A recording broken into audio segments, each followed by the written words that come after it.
I'm trapped. I can't exit Loom.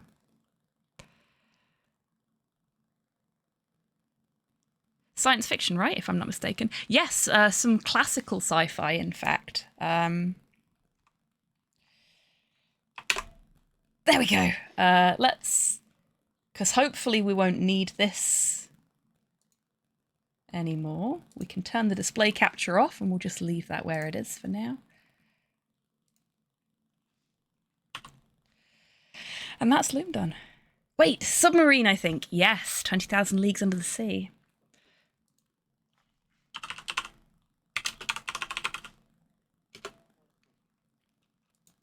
Hang on a moment. There you go. Jules Verne.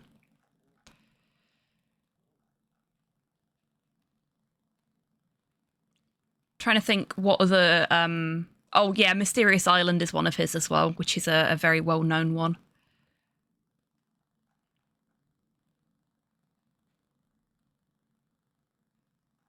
But Verne is a fantastic author. I've not read any of his stuff in a little while, but what I have read, I've very much enjoyed. It's sort of classical adventures and stuff. I'm a bit goofy right now. I've been up all night because I slept all day yesterday. I'm starting to get tired, but not ready for bed yet. No, I get that completely. Don't worry at all. I'm going to close that because I don't need that anymore.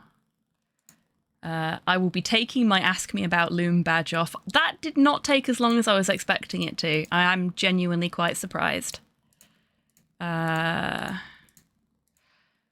tell you what, folks. I was going to just speedrun one game, but I might just do some marathon practice and do a run of everything. Because we've got enough time for me to do that. Because I wouldn't normally start speedrunning until sort of 4 o'clock. Which means I should be able to get Narita Boy, Perception, DuckTales, and Zoombinis run in without too much of an issue. What do you think? Get some marathon practice in? I don't even know if I'm in the marathon yet, but, you know, it doesn't hurt to practice anyway.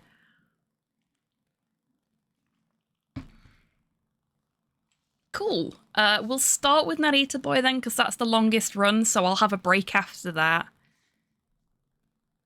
No, you speed round marathon. Well done. Marathon practice sounds good. Cool, we'll do that then. Yeah, we'll start with Narita Boy, because that's the longest run out of the 4. And then we'll either do Perception or DuckTales after that, because they're both about sort of 40-50 minutes each. And then we'll finish up with Zoombinis because that is the easiest of the runs and takes the least amount of time. Yeah, I think that should be okay.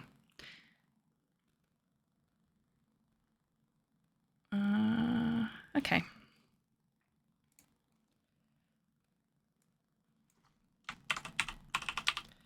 So I need to make some updates. What I'll probably do is I'll update the stream details, I'll put us into BRB, I'll refill my water, have a little stretch, get some fresh air, you know, all that kind of stuff. I'm not hungry because I had a really big breakfast and my appetite's been really screwy because of the weather lately, so...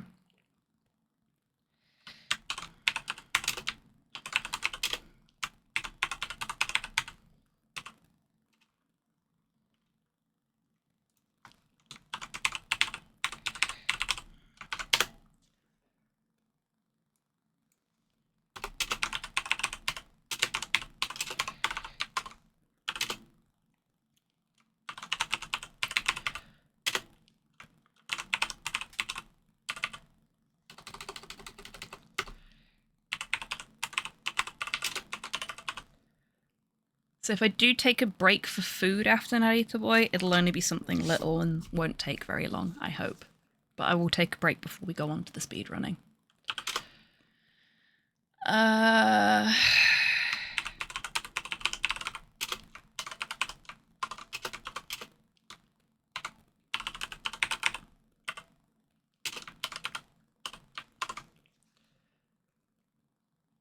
we'll put the jukebox on for everything as well.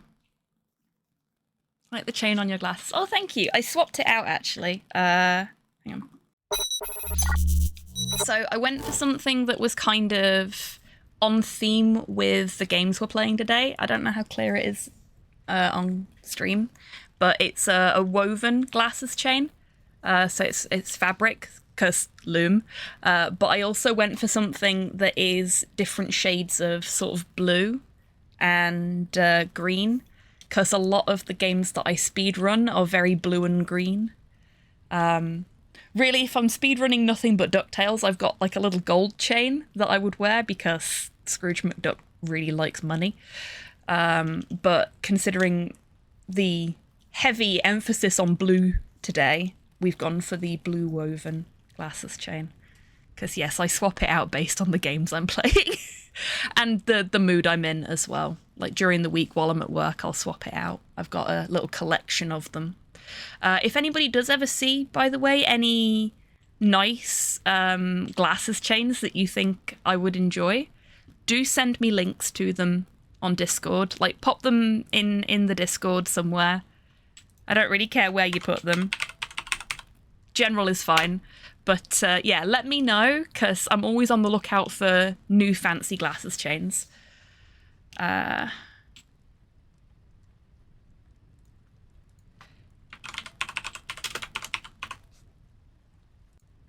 Okay, so that's stream info updated. Right, I'm going to put us into BRB, get myself some water and have a little stretch and a potter about. And then when I come back, we'll do a 100% run of Narita Boy. And it's been over a month since I did a Narita Boy run, so that's going to be interesting.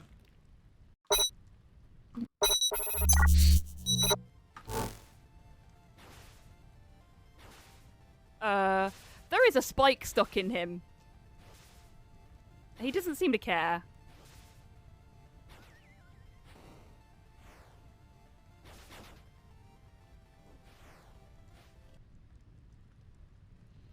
This is Rockhead's Uwu Redemption. Actually, I'm going to have a drink first, if you don't mind.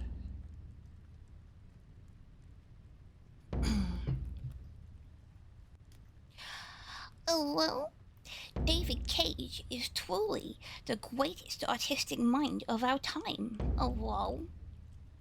There you go, Rocket. Thank you for making me suffer on a day when I was already in bed. I will never forget this, Tits. And I will never forgive. Oh, well, it's Robin time. Oh, wow.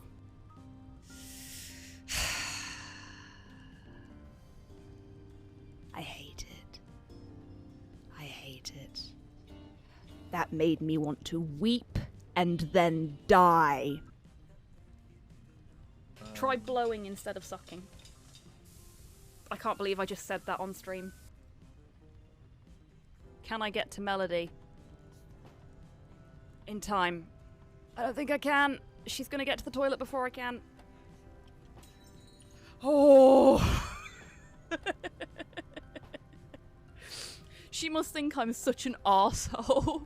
Just like running into the rooms that she's going into just before she gets there and destroying things.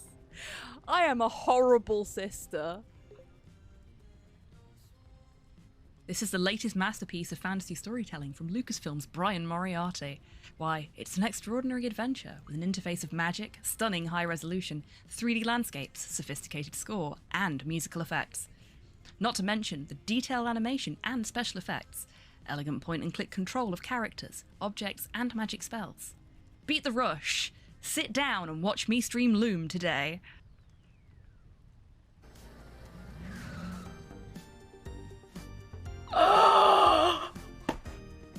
They're gonna make another one.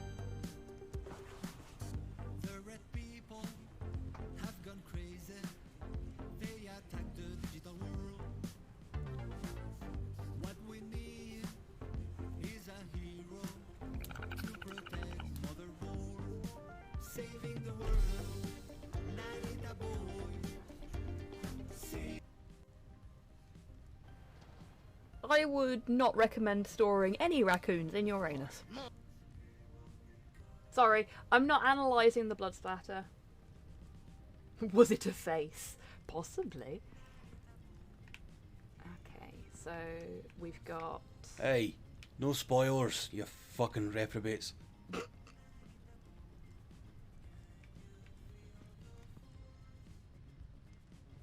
Okay, everybody. Are you ready to make a child cry? I'm not even gonna be able to keep calm about this game. It's making me so happy. It's so fucking cute. The step on me, mummy jokes, but I don't funk. Basically, you put your thumbs in the indents in the back of your head. You knot your fingers together on the back of your head like that, and you sort of push your arms out, and then you push up with your thumbs and tilt your head forward, and you should be able to feel it in your neck. And it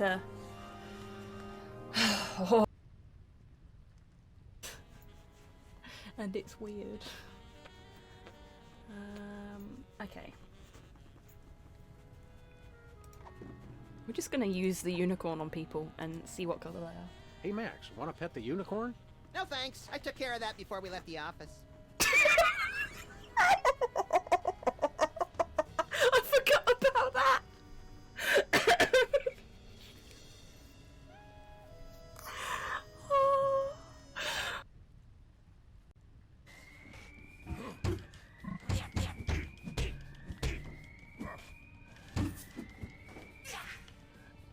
Is that all of them? Okay.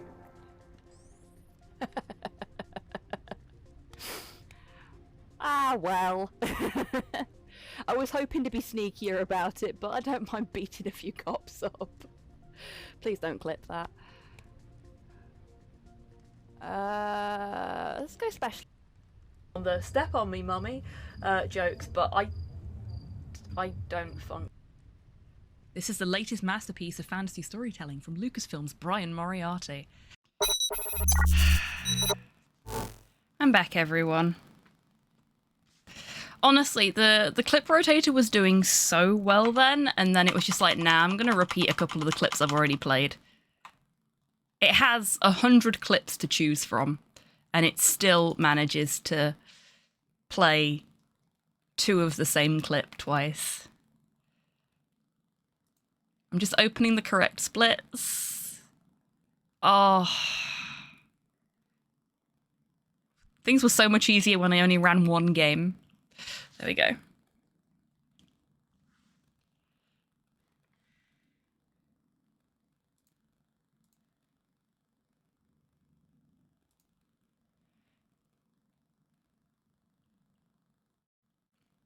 I take it that's what you've just added to the jukebox.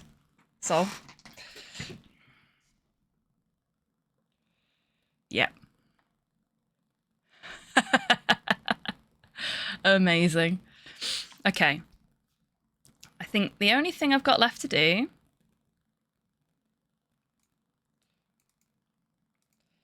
is...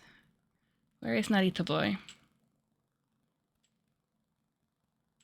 There.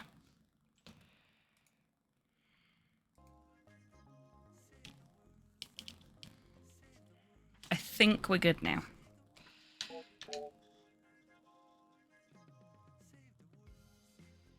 We should have enough in-game audio that folks don't have any issues. Would you folks like to see the cutscene at the beginning of the game?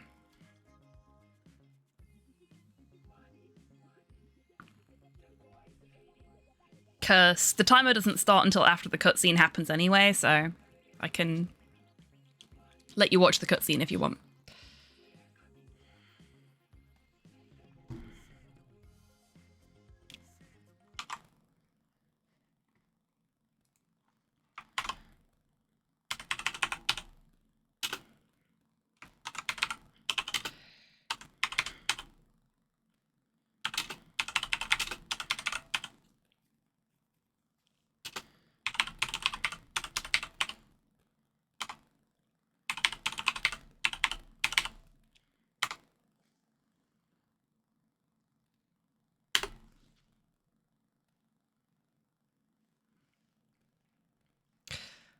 We'll turn that off as well. There we go.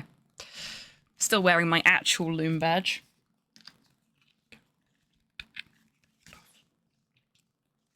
Okay.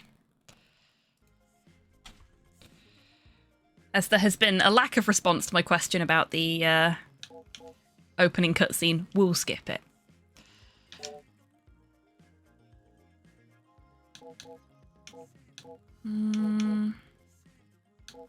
That is so nice to see all of the speedruns that I've saved in here.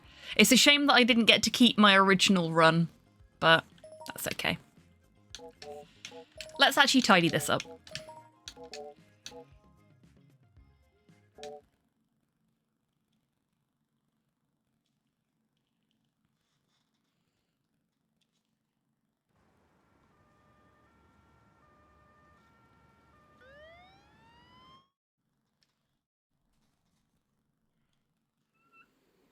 Okay. It's been a while since I've done this.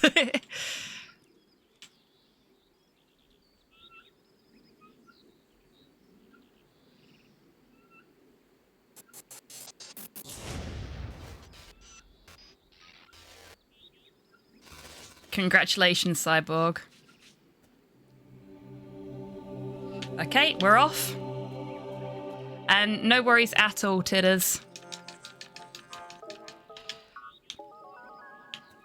I really want to use the D-pad for this, but this is one Metroidvania style game where you cannot do that. Oh, not a good start.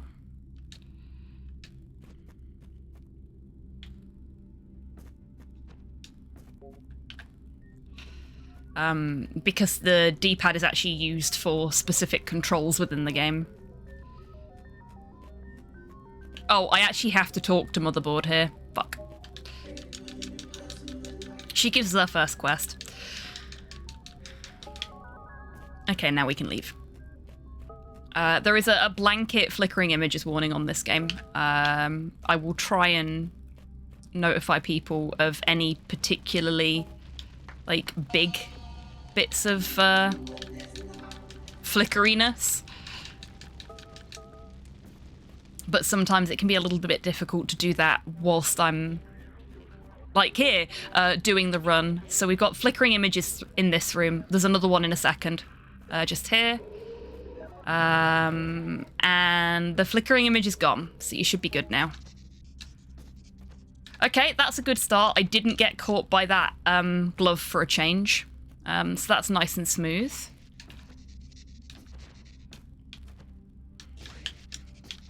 Or that one. Very nice. We're moving a good clip so far. So we have to talk to this guy. He gives us some information, then we can leave.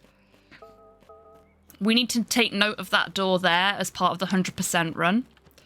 Not relevant to an any percent run, but we're doing hundo, so...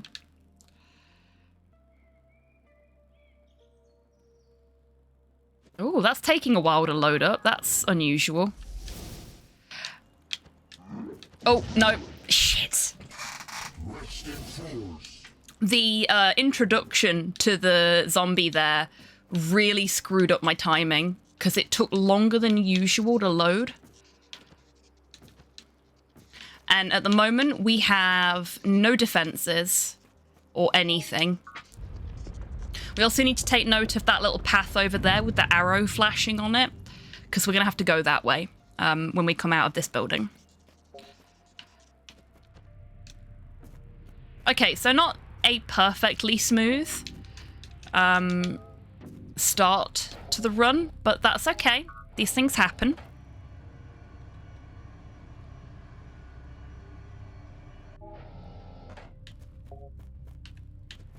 Flickering image warning. Oh, I don't need to talk to them. We're just going to keep going. We're going to... My favourite bit of the entire game, the Klimt lift, because it looks like a Klimt painting, and I am a big fan of Klimt. Okay, so we've got gloves here that we need to try and avoid, and I generally get killed by them at least once, which seems to be a bit of a rite of passage for Narita Boy runners. We all do it. Flickering image warning again.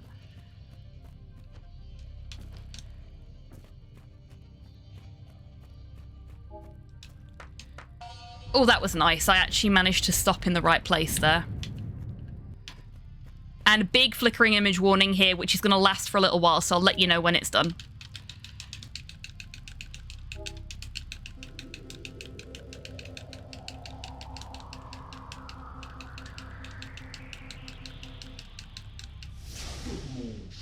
This bit is really neat, though. So Narita boy has a little dance. We can't do anything about that. Like, he's just doing his thing. And now we've got the Techno Sword, which means we also have various abilities. And we have health now. We have a health bar. This is the actual, like, combat tutorial. Oops. Tried to home run there and failed miserably.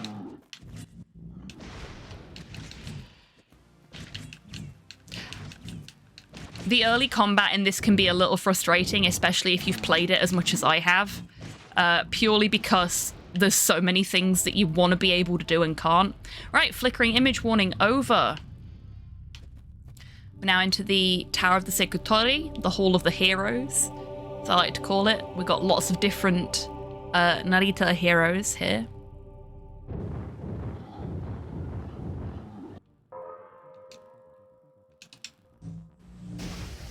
That's our Ultra Beam, which is absolutely fantastic for clearing out enemies quickly. It's also really good for doing massive damage to bosses.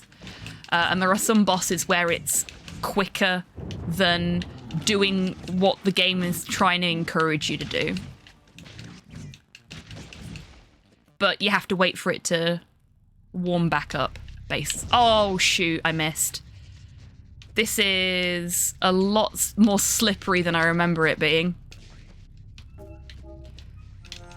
Oh, no, we don't need you. We need this. So this gives us our dodge ability, which is an absolute godsend.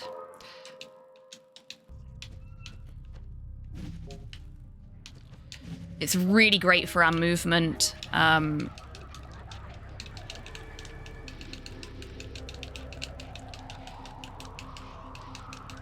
Because we're basically going to dodge everywhere from now on. Unless it's going to get us killed. But we also have to do this. So these are the creator's memories. We're basically doing kind of a Tron thing here. We've been zapped into this computer realm. The creator has been severely damaged in the real world by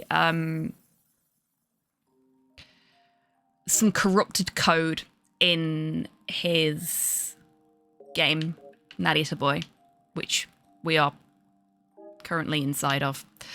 And we need to resolve the corruption by restoring his memories so that he knows how to fix the corruption, because it's his game, he programmed it. Only he can really fix it.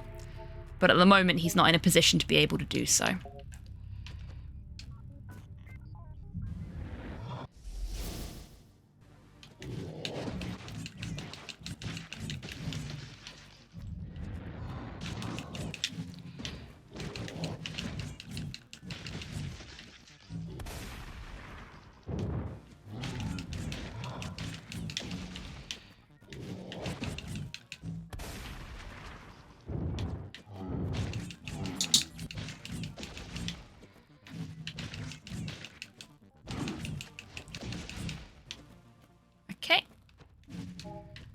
Press this button. We need to do this.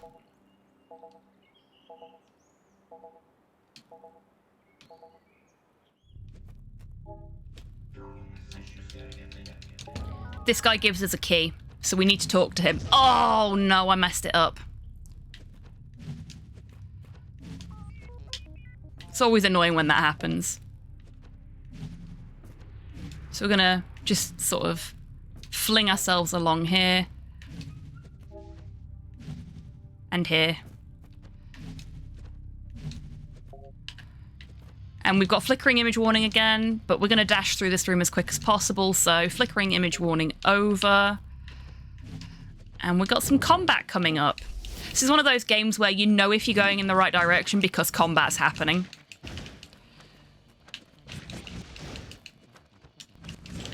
Bads are my least favorite enemy early game because they are so hard to deal with. You've got no kind of, like, upwards stab attack.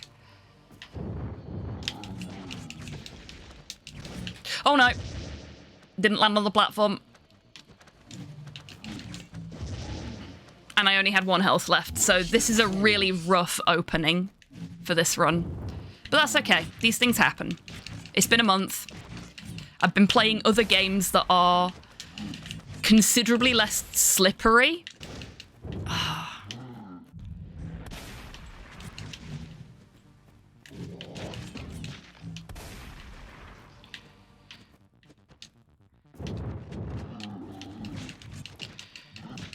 And what I should have done here is what I've done this time. So we start over this side so that we can just progress straight away when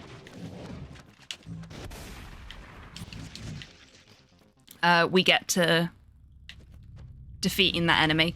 We're going to dodge all the way over all the grabby hands there, because that saves us loads of time instead of using the platforms. Straight into the lift. We're going to have some flickering images again as we go back through this room. But again, I'm just going to dash through it so the flickering image warning is over already. We're going to go back downstairs.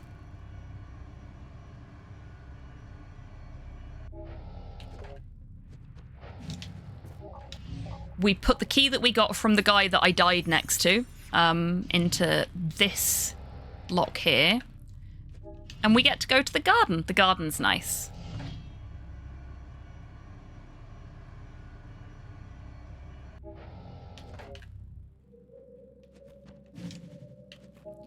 We talk to this person, because I think we have to turn that on.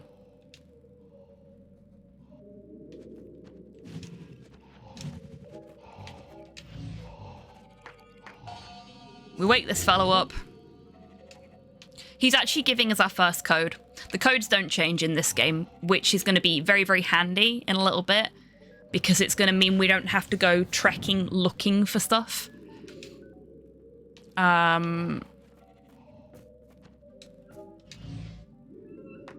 Get this one.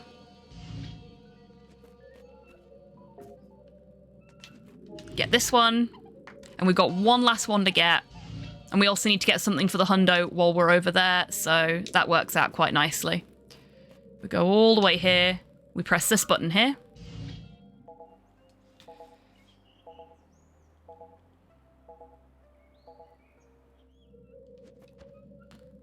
We fall in the water because it didn't register me getting on that platform. We'll dodge. There, we definitely got it this time. And that's the last of the 3 things that we need to activate to turn that teleporter on. There we go.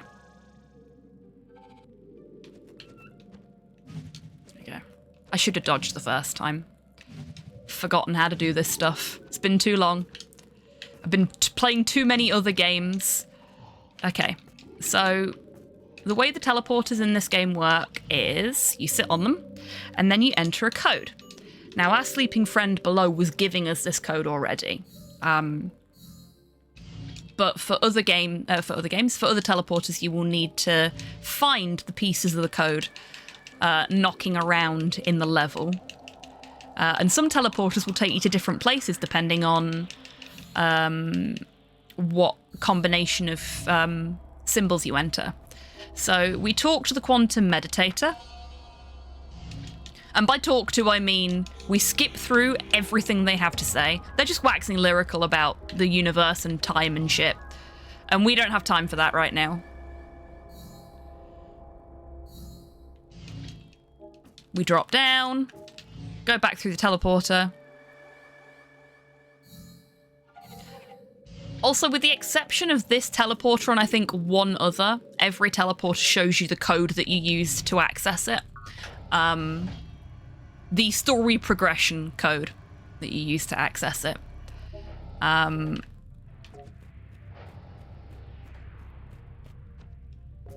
Oops. Bit too far. Now we need to go this way. because now we've got dodge, we can get over here and press the final button that we need for the hundo, because that's opened this door.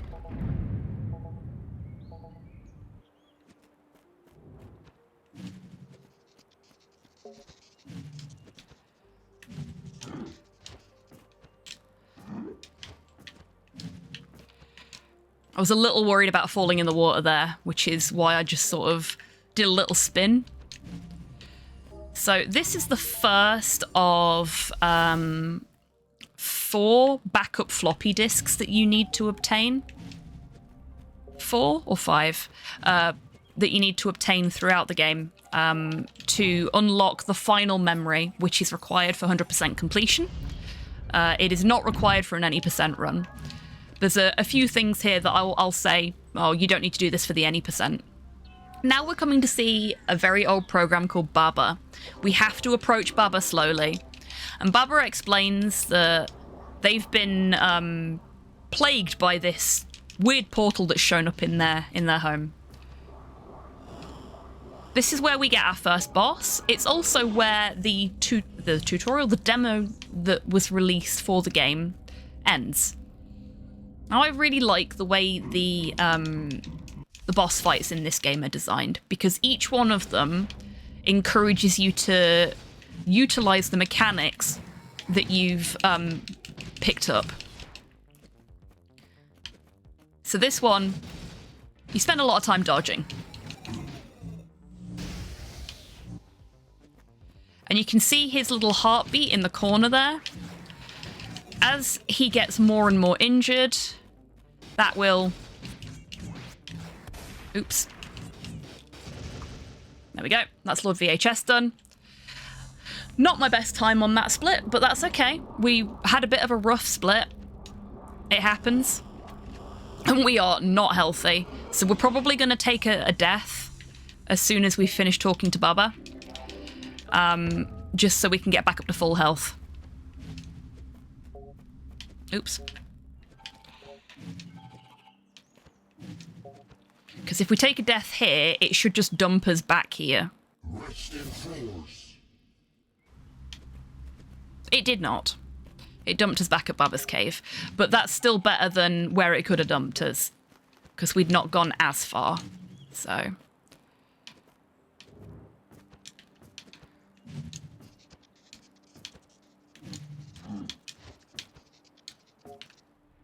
that's a lot easier when you've got the dodge. So now we go up here.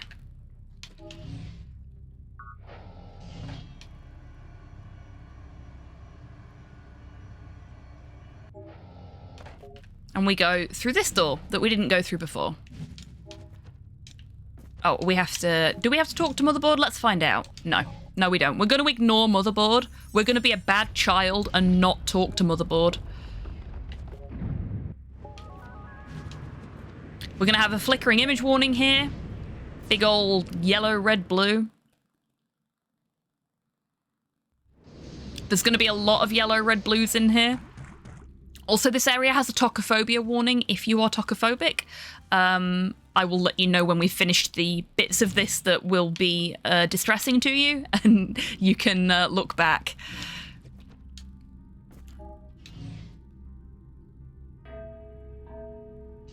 There's a lot of themes of like motherhood and parent-child relationships in this game, as well as it, you know, looking like it was made by the Tron team, and also having a lot of very clear sort of Japanese, Buddhist, and Shinto influences. So we talk to the Stag Master, and Stag Master tells us that we need our animal form to be able to traverse any further. So we're gonna go and find what we need to get that animal form.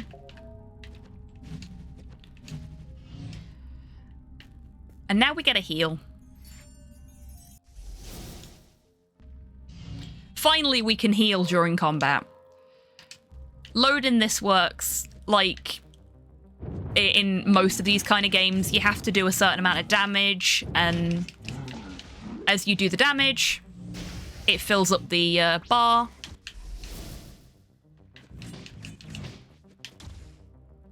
Oh, I don't have any shots. Shit.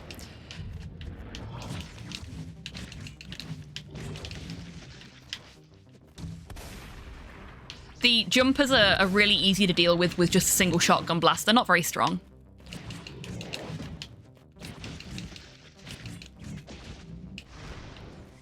Oh! Though they do occasionally land on your head.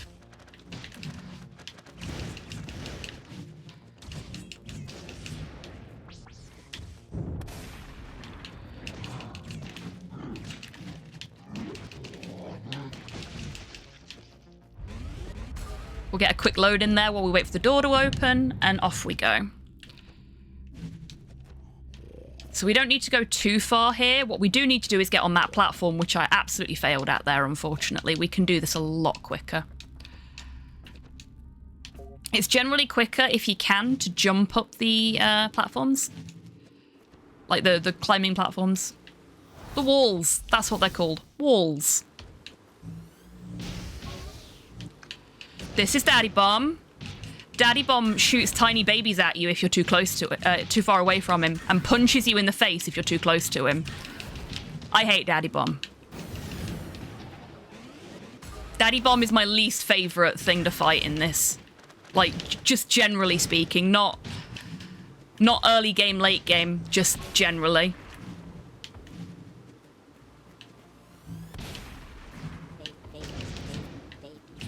Because really, there's no combat for him. You just have to be very good at dodging at the right time.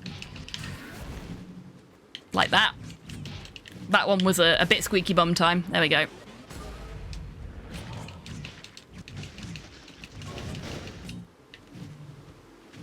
So, in this area, if you're playing the game casually, you have to go all the way over to the left to find the code that you need. But we don't need to do that, because I've got it written down in a notepad.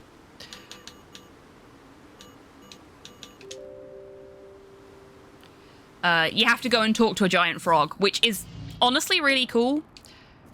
But, yeah, we're not doing that right now. Oh, this one's locked. It's the other way first. Okay, tocophobia warning in effect right now. We're about to go and see a giant baby.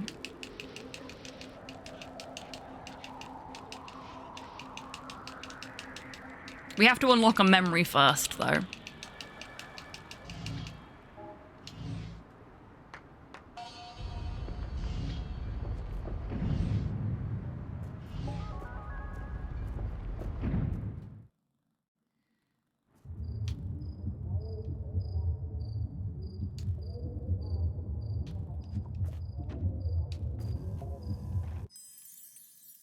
The nice thing about the memories is that you can run through them. So if you're speedrunning it, you don't need to walk reverently through the creator's mind. You can just leg it. As we did there. Oh yeah, I forgot that there's a giant baby in the background in the memory area at the beginning as well, so I'm sorry for any tocophobics in chat who were not warned about that. Oh, threw myself in the water. Good start. This is why I say it's important to not be too eager with your dashing. Right, we have finished talking to the giant baby. Giant baby is gone.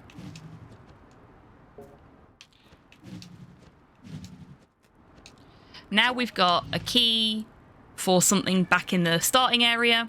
This is a very backtracky area of the game. Even when you're speedrunning it and already have all the codes and everything, there's so much backtracking that needs to be done.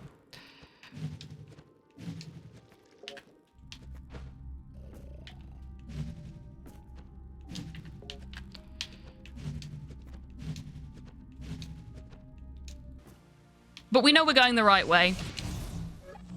Because combat's happening.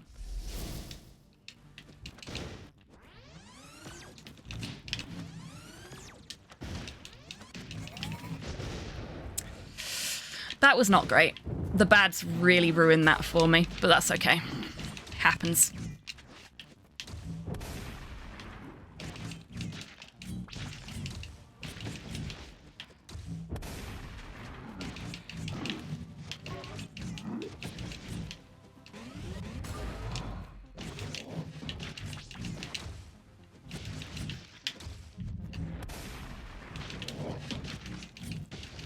There we go.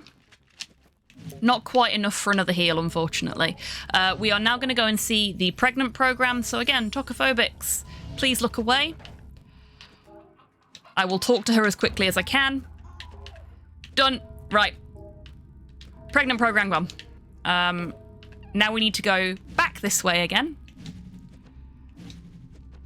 And put the key that we've just received into... Oh, that would have been perfect if I hadn't flailed about there. So we go to the other room in the place that we teleported to before. Oh, there we go. And you can see on that little platform there, it shows you what the code is, so I don't have to look at my notes again. I can just enter it again there. It's a shame it doesn't, like, automatically just enter it for you, seeing as it knows you know it, but that would be too easy, wouldn't it?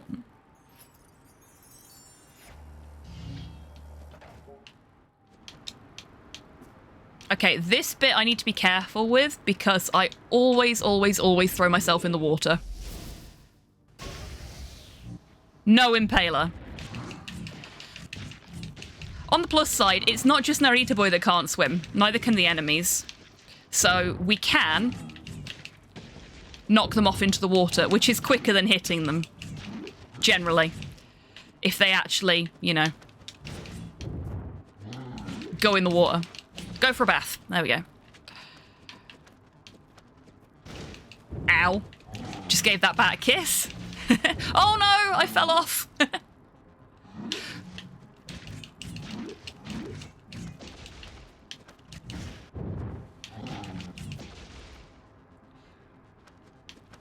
Sometimes the slippery controls can really do a number on you.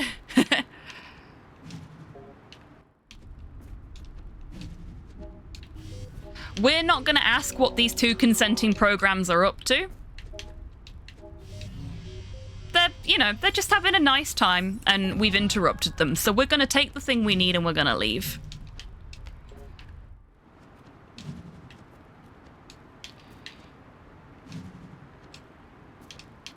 And then we're going to climb all the way back up. I don't think we can go to that one yet. No, we have to go to this one.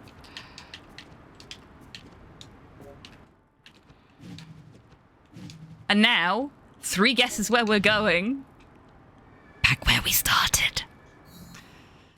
Like I said, very backtracky bit of the game. Made less so by the speedrun.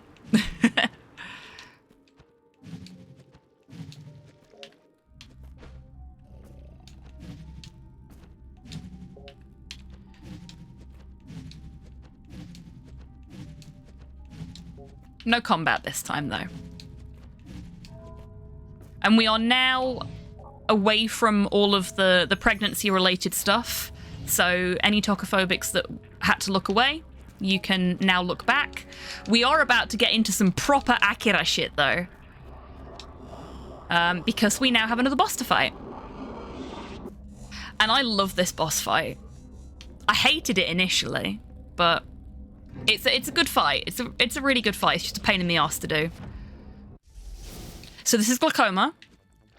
When he's in his, like, big goopy form, you cannot hurt him. He is too well padded for that. See? Now there is a way to interrupt that attack that he was doing there, but I haven't perfected it yet.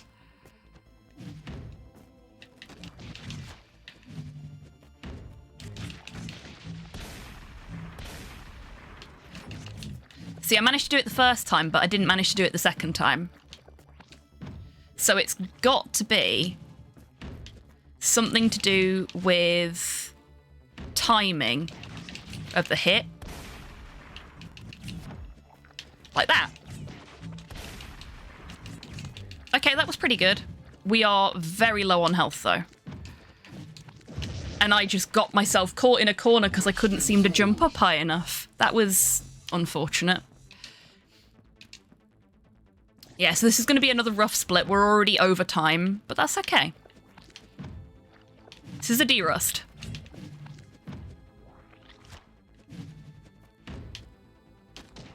Oops.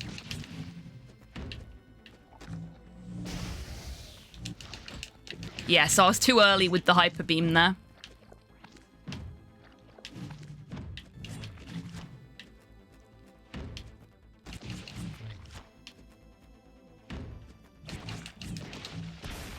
There we go. Not that time, though. That's okay. I don't mind taking some damage. As long as we can figure some stuff out, I'm happy.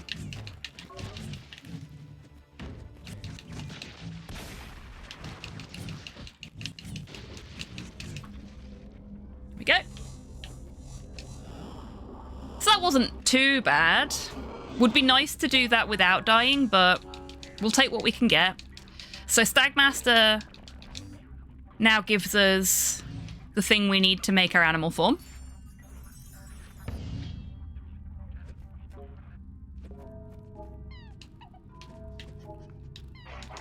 Oh, it's not Stagmaster, it's the other one. The Shapeshifter one. I'm bad at names. There's only one character in this that I ever remember the name to, other than Motherboard.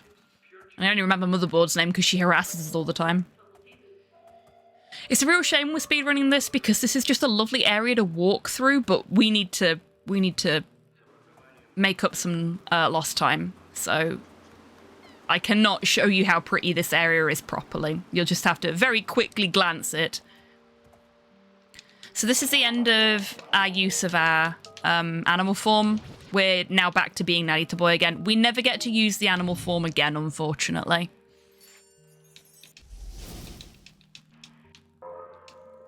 But now we've got Shoulder Bash, which is a dodge, but violent. See?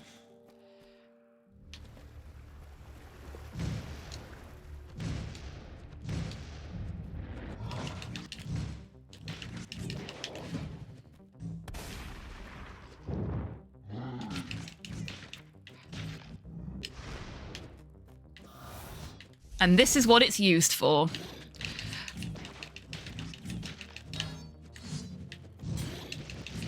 So they have a little shield.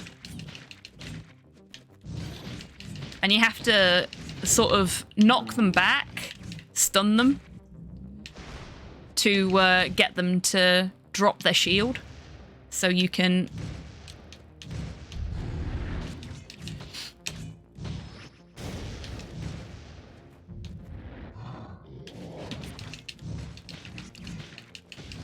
actually cause damage to them. Okay, we're done. That always throws me, because there's just no ceremony to it at all.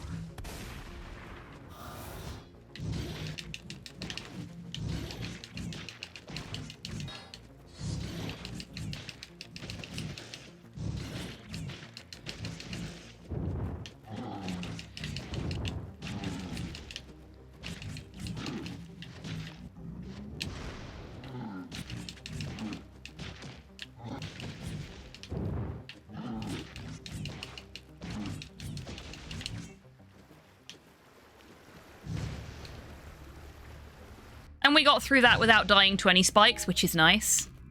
We're not going to talk to him because we don't need to. One of my favourite boss fights in the entire game, Black Rainbow. I love her because she reminds me of Ink from Batman Beyond.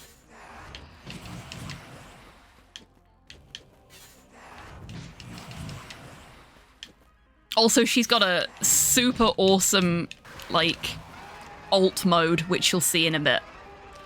There's that as well. Like, she's a screamer. She's a screamer.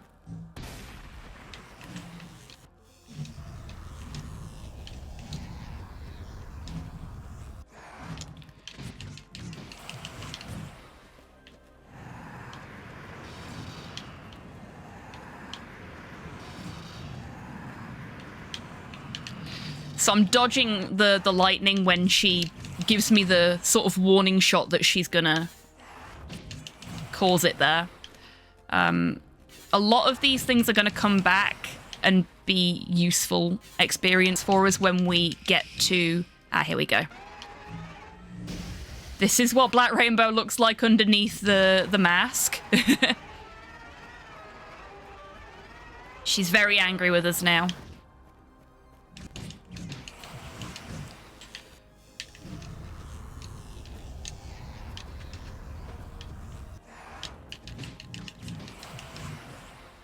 What's she doing this time? There we go.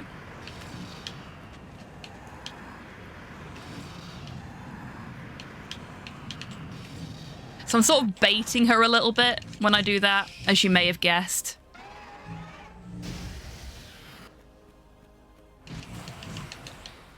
We're nearly there with her. Oh, I missed. Where's she?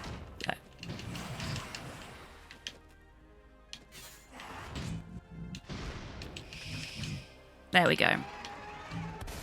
Oh. And she's dead. There we go. Oh, that was actually a really good Black Rainbow. I'm quite happy with that.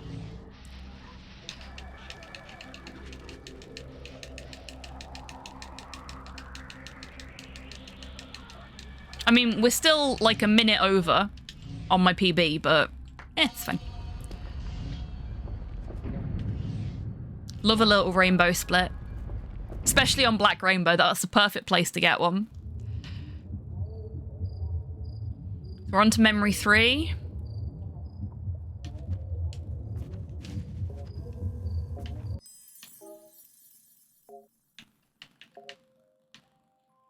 This is when the memories start to sort of trick you. Like, there is an optimal route through them if you're speedrunning, because you don't have to go and interact with any of the little flickering TV screen thingies. Because that's just lore.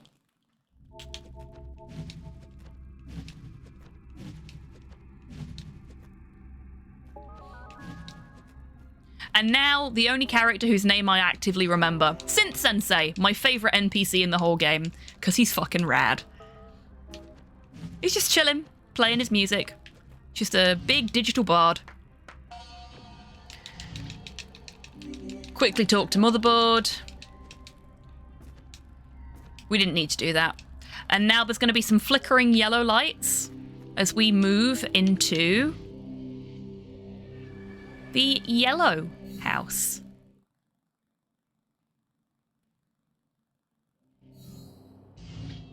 Flickering yellow lights are over. And we are gonna walk here because we have to. We're about to meet the first of the legendary guys. This is Tail Beam. He gives us the power of yellow wildfire.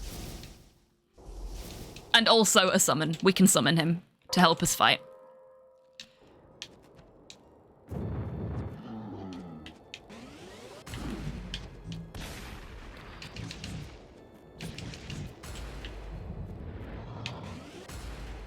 So wildfire allows us to cause additional damage to enemies with the same wildfire type.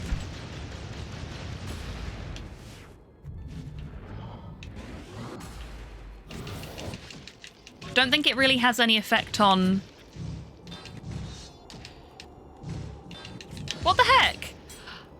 I bashed them twice then, and it didn't register either of them. That's annoying.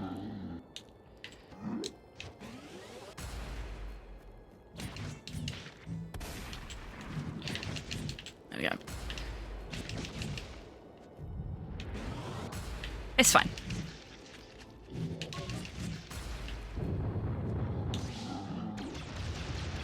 We'll let Tile Beam deal with these because the game is giving us a free summon there. It would be wasteful not to use it.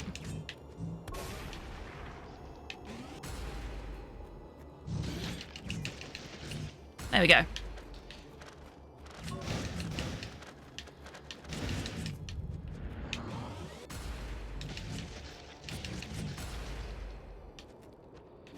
I tend to switch the wildfire off as soon as I can, purely because that way it doesn't burn out.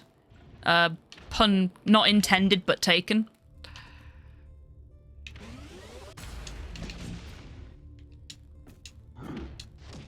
Ah, it's fine, we'll damage boost through. It's all good. Yeah, so it burnt out there, which is going to be a problem for me in a minute.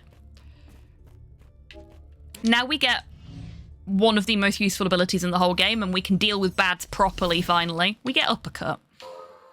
Uppercuts are always great in games like this because you can stand underneath things and kill them. See? Because the skeleton can't shield himself from below.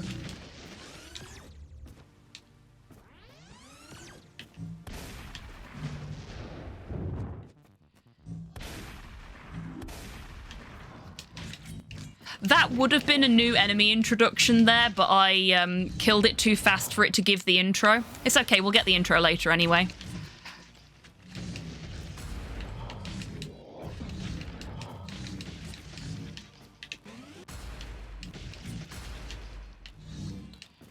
And now we can use Uppercut to actually do some upward motion.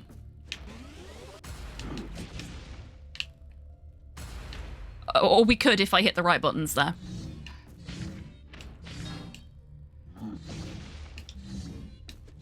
There we go. That wasn't too bad. Took a fair bit of damage, but it's okay. So we still can't defeat these.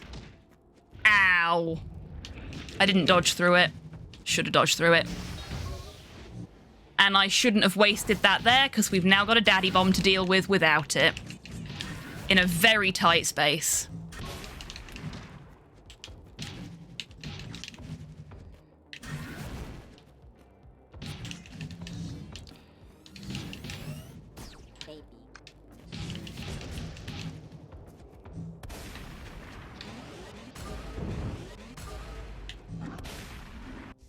There we go. And now we've got the intro for Big Z because I didn't kill it quick enough this time.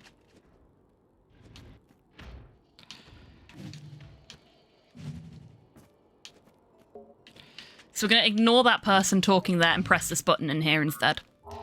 We spend a lot of time during the speedrun ignoring characters in this game. There is a lot of talking. It's a very talky game if you're playing it casually. Not always to its merit, sadly.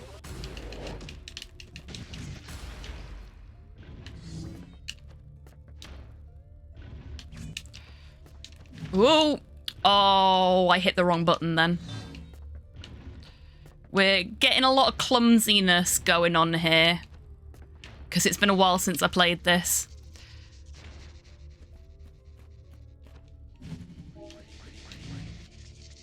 Very rusty. So this is probably going to be a slightly longer run than usual. I mean, it already is. Oh, that was close. Okay, we're done in here. And now we can go in here.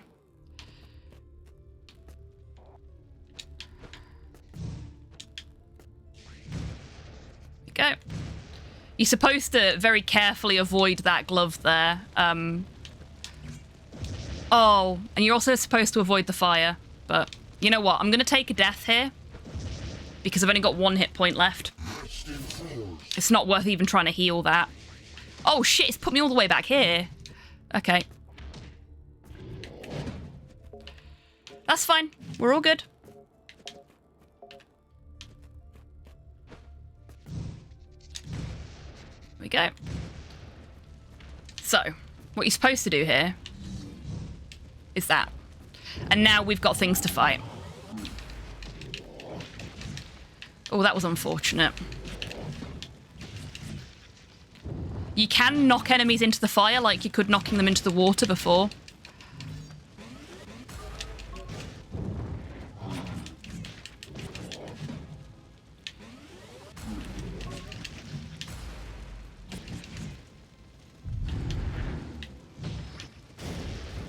They die immediately to a shoulder bash, which is really useful intel. Which I wish I'd learned sooner. And these, I love these enemies. They're a pain in the arse. Because they've got really wide reach. But their death animation is so cool. Hopefully you'll see it soon. Oh, they got me.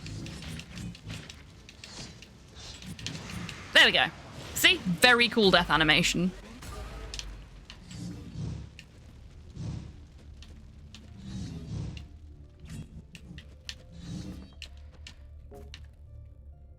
Okay.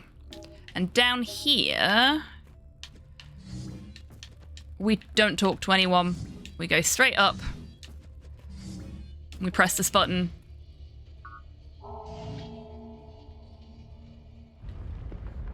And that opens that door.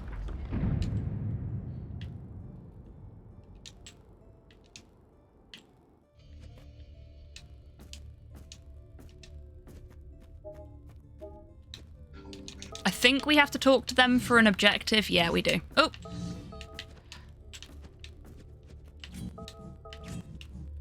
Come on. There we go. Sometimes because of the way the controls are mapped, Narita Boy does the wrong attack.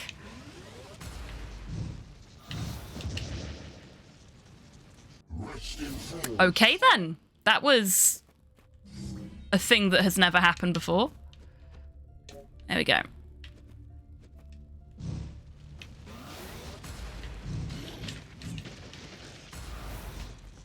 Oh, should have kept that on.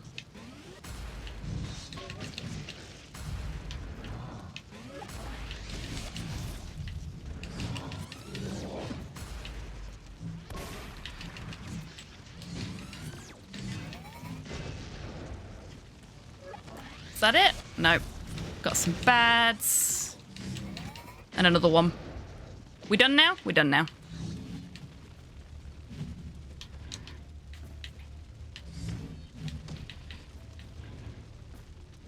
We use the iframes to just get past that there. So if you see orange walls, they are still climbable, but they are slippy, so you will slide down them. Which can be used to good effect. You can see this is a pretty war-torn area. Yellow House is not faring well. Seems like they've bore the brunt of what's going on. This is another enemy that we would have met previously, but because of the way we're playing the game, we do not. It's honestly not worth wasting time on all the things he summons, if you can avoid it. 'Cause they all die when he dies anyway. Joys of a necromancer. Your magic only works as long as you're alive. You can't necromance yourself.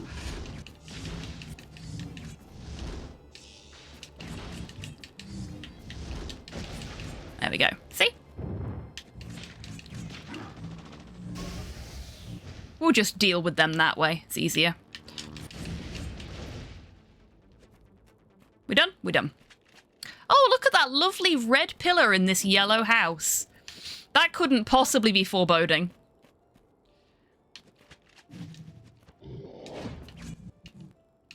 Up we go, Narita boy. So here we have to... Oh, completely fail at what I'm trying to explain. We have to use jump and dodge in combination to get to where we need to be. We actually want to be up here. There we go. And we want to go this way. Hey, I did it first time for a change.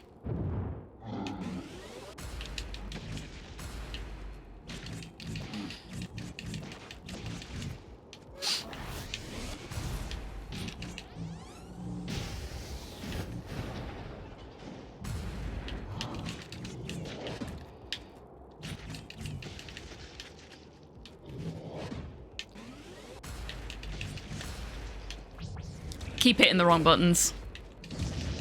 Oh! Well, I wasn't expecting that to happen. I'm having a really tough time of it today. Ah, well. These things happen.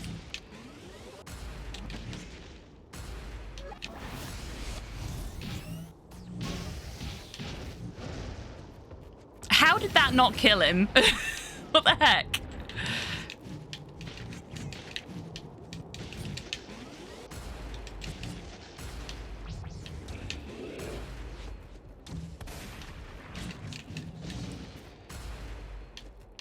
Okay, there we go. It's always a shame when you get right to the end. Okay, so here we're actually going to do a secret code first, and then we're going to do the code we actually need to do.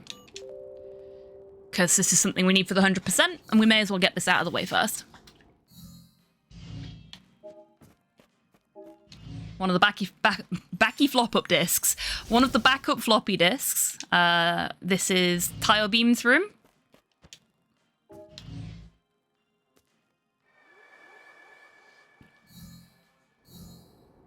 And now we're going to do what we actually need to do here.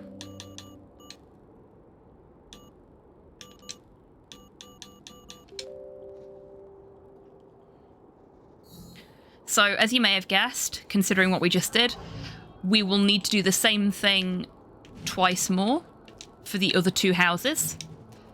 There are legendary guys and rooms for them in all three houses. We've also got one extra backup floppy disk that we need to get. Which is in the big city. Ooh, that was close.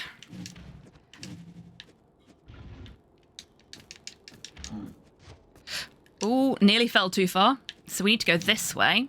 We're going into the city. We want to go this way. And we put this key in here. And we're going to meet the Inquisitor. The Inquisitor is... He looks like he's going to be like a mini-boss, but it's a fairly common enemy. But this is a really nice way to introduce him.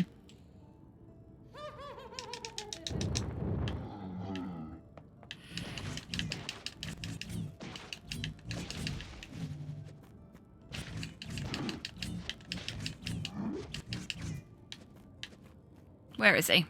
Over here? There we go.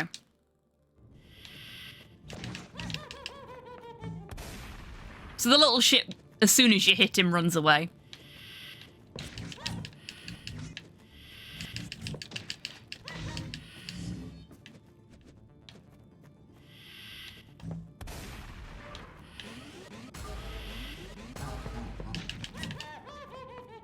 He likes to pretend he's big and hard, but he's not really. He's a coward.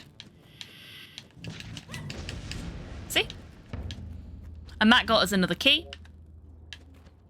So we're going to head off. Normally you'd talk to that poor tied up person. You'd leave them tied up, but you talk to that poor tied up person and they'd tell you that the Inquisitor has the key for this room. But we already know that, because we've been here before. We talked to this guy. We go in here. And I wasted that because I've not triggered the damn thing yet. This is an ecoder. Biggest pain in the arse in the whole game. Because of that.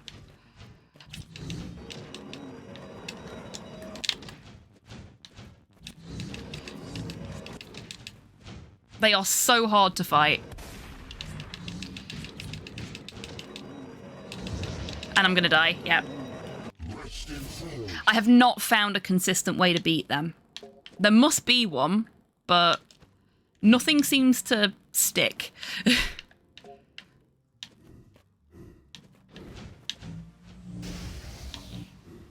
Okay, that should have worked.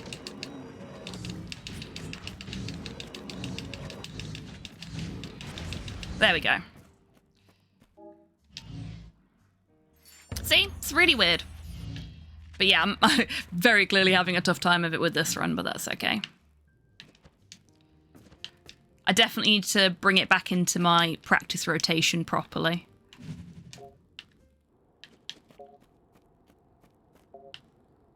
Maybe do some off-stream practice.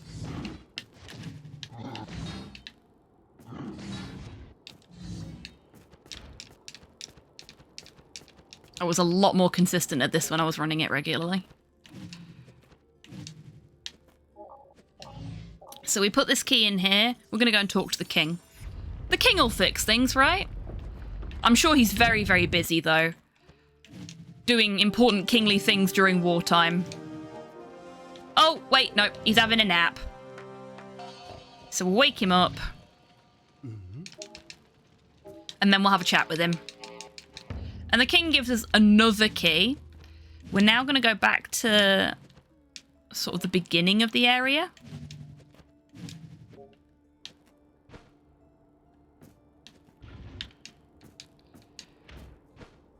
Going to go all the way down. Oh, no, we grabbed the wall. One time we don't want to grab a wall there. And we're going to go to this temple here. Also, there's a cute little doggy there that you can interact with. You can't pet it, but you can interact with it. We don't have time for that. I'm already really behind, so...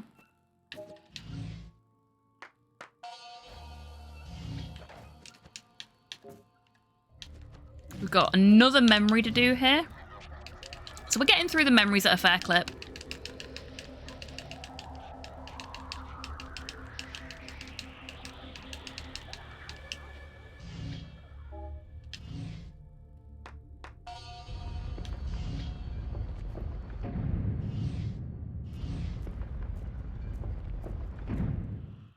Ugh. Sorry, don't mind me. Feeling very good, feeling very energized, but didn't sleep much last night, so... Brain's just like, can I have some more oxygen, please? I do so like the oxygen. So here we learn that the creator's mum got sick and had to go to hospital. She got really sick and she didn't get better, which sucks. And it has a really, really heavy impact on the family. So the creator is just distraught. He was always a mummy's boy, so it's a lot for him to deal with. And his dad takes it about as well as anybody who loses the love of their life does. So now we go back this way to get ourselves a horse. But we are distracted by a dragon. Because there's dragons in this game, of course there is.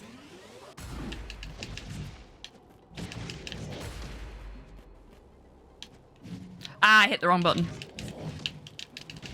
And he turned around midway through his strike there.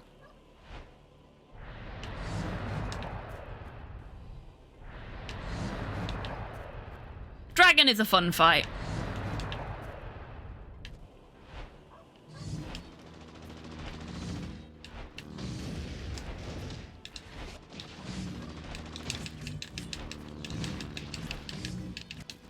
I'm trying to focus my attacks on the dragon rather than like his minions, because he will just sit there and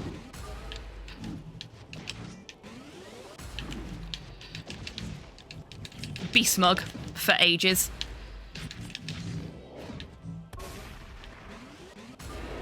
And we are really low on health. Oh. Hit the wrong button. That was on me. It's all good though. We can still get through this.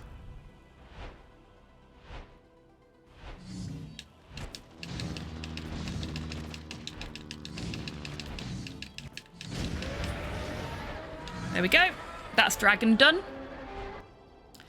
We got another sub 1 hour dragon. That's always nice. It was a long time in the making getting me to a point where I could do a sub 1 hour dragon.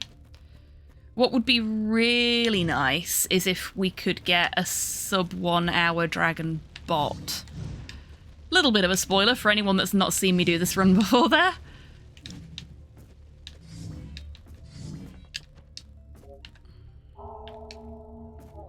So going this way, we're gonna pop this key in here.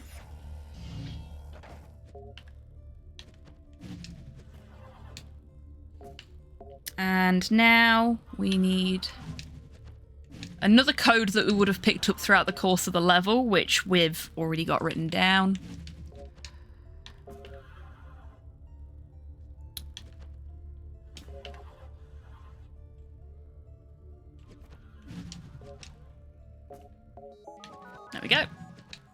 So if you get any of that wrong, it boots you back to the beginning and you have to start all over again, which can be a bit of a pain in the arse.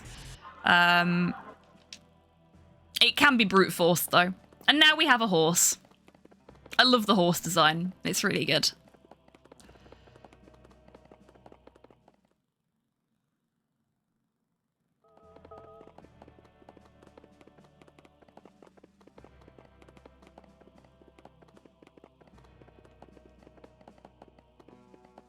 And now we've got, like, the obligatory Western thing. Western monologue, considering the setting. So all we can do while we're on the servo horse is jump and shoulder bash. Ow.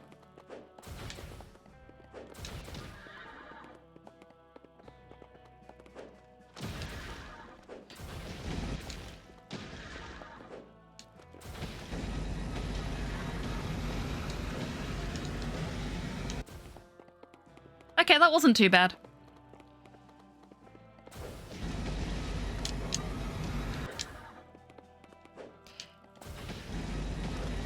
If you take too much damage during the shoulder bash and don't hit enough things, then you run out of shoulder bash energy.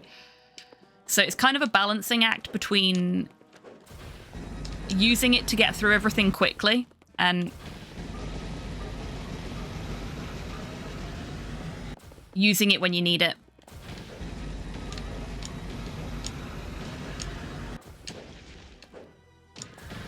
Like, it would have been really useful there, but I screwed it up.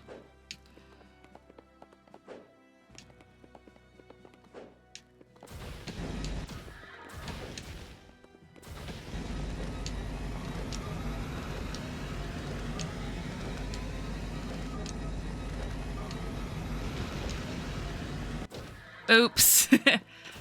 That could have been so perfect. We'll just keep going. We got it.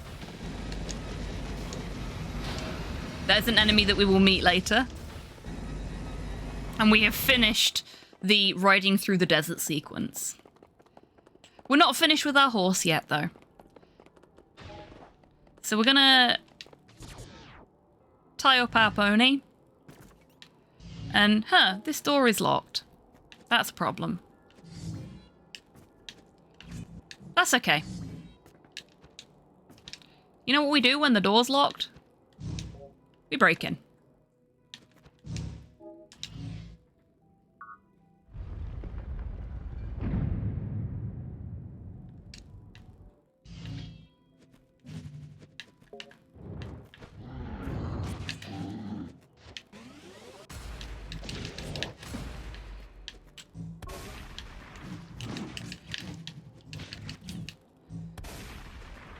Okay, and now that the monsters are gone, our little horse will be okay with us unhitching it, so back on the horse. And into the cavern. The vestibule, as it's called.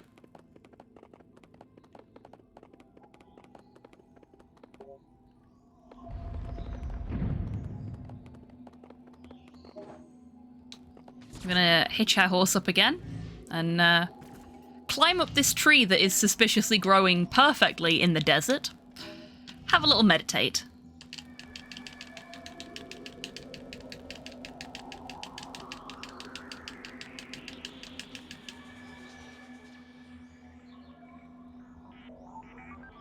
And the horse gets an upgrade.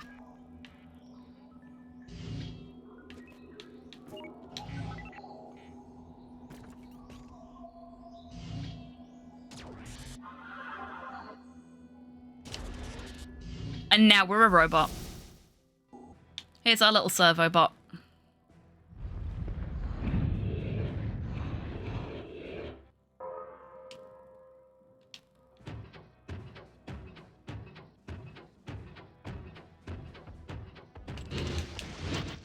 I quite like the servo bot because it feels very weighty to play. And it's very difficult to, you know, convey that well, but I think they've done a good job.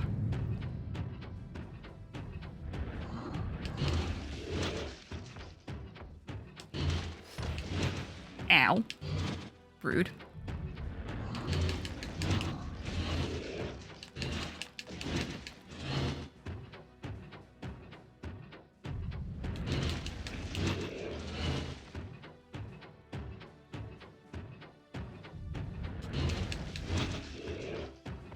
So we don't have any like hyper beam or anything in this mode, which is why I'm just hitting everything. We're sacrificing our magic for strength, basically.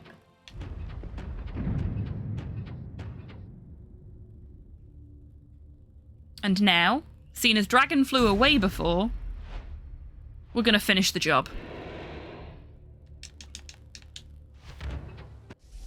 Now, there is a trick to this boss that I have thus far been unable to master.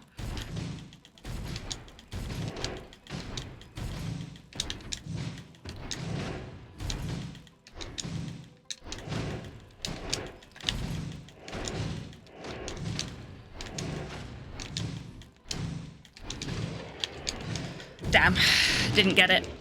So, there is a way to basically skip all of the combat by bugging the boss out, by repeatedly shoulder barging him.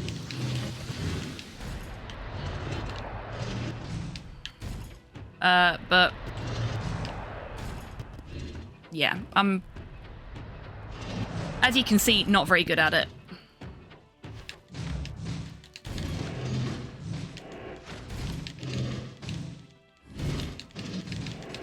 Oh, there we go. You see how we just sort of... Yes! That wasn't perfect, but that was way better. That was really good. Hello there. I'm quite happy with that. Hello, Hans. Welcome in. I hope you're doing well today.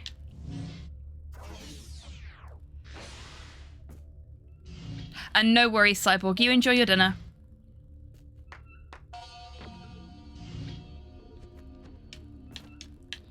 That was actually a really good Dragon Bot. I'm quite happy with that.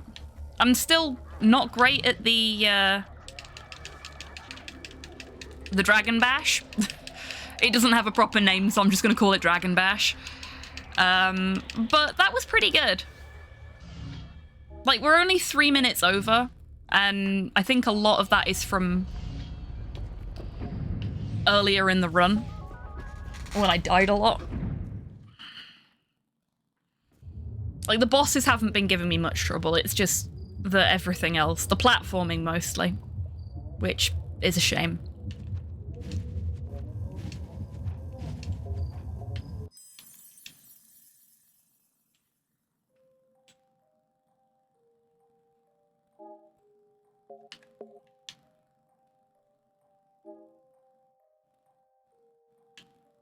Oh, bugger. It is this one. You have to go in and then immediately leave, and I always forget.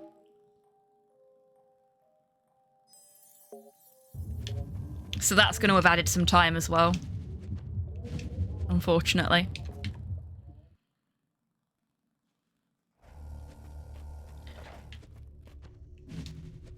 As you may have guessed, we're going to have some flickering yellow lights again. We have finished the yellow house.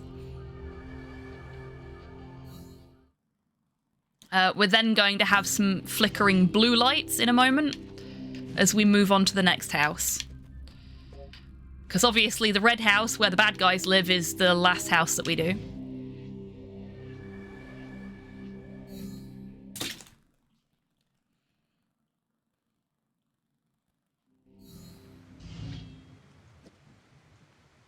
Oh no, I pressed the wrong button then. I'm not going to talk to Motherboard. I don't think I need to talk to Motherboard there, so I'm not going to bother. I've got to be very careful about movement here because there are puddles that you can drown in, like that one. So this guy we need to talk to. Because he gives us an objective.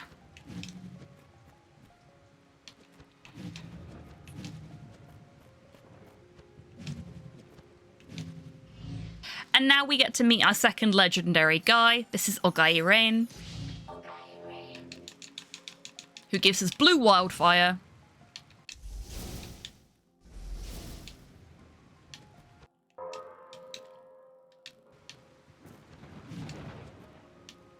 I did used to know what ogai means. Ooh. But I can't remember off the top of my head. I know Taiyo beam basically means sunbeam, which is cute.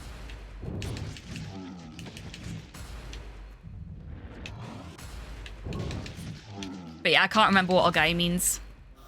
I think it might be like lightning or something like that.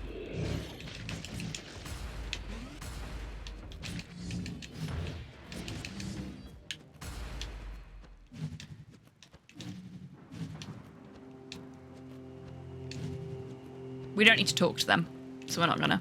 We're just gonna carry on. Hello, Chaos. This is not the Chaos from Loom.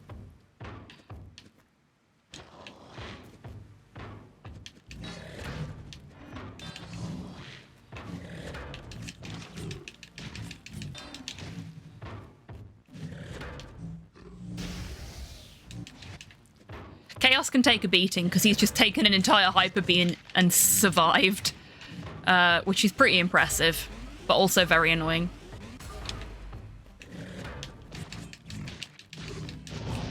There we go. Very cool death animation again. Oh no.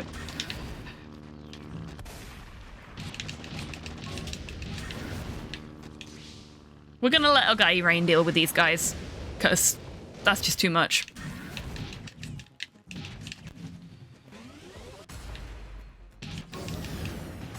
There we go.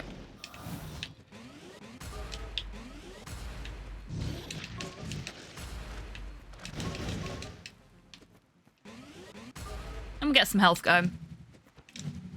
I'm feeling a little more comfortable with stuff now. Like, the rust is falling off, as it were. Now we're going to go for a little boat ride. This is one of the only points in the game where I can actually just stop for a bit and have a drink. So I'm going to do that. And I advise you folks do the same if you haven't already.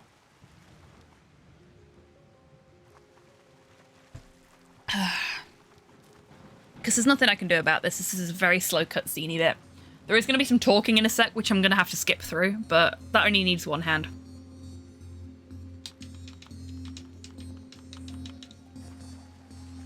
Oh, that's better. It's important to try and hydrate during runs. And after them. I will be having a little break after this run finishes to grab a drink and, well, not just to grab a drink, but to like have some fresh air and potter about a little bit before we start the other 3 runs. I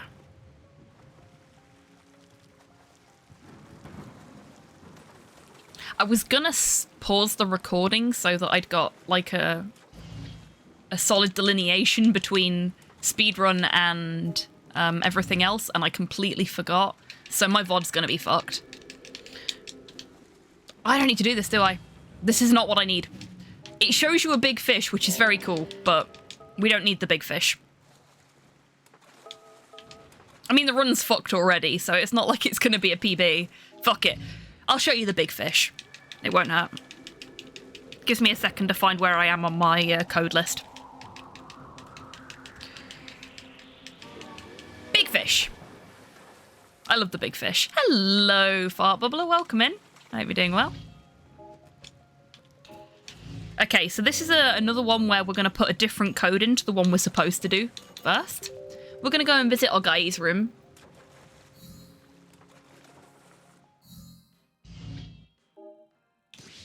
Oh, I hit the wrong button. Tried to use the D-pad to move and wasted Ogai Rain as a result. Shame on me. I should probably use the legendary guys more often during, like, big combat, but... Oh, no. No. We need to do the thing we actually need to do first.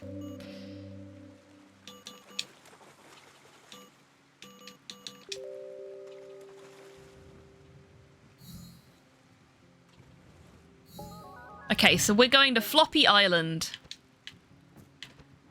It's not as embarrassing as it sounds, I promise.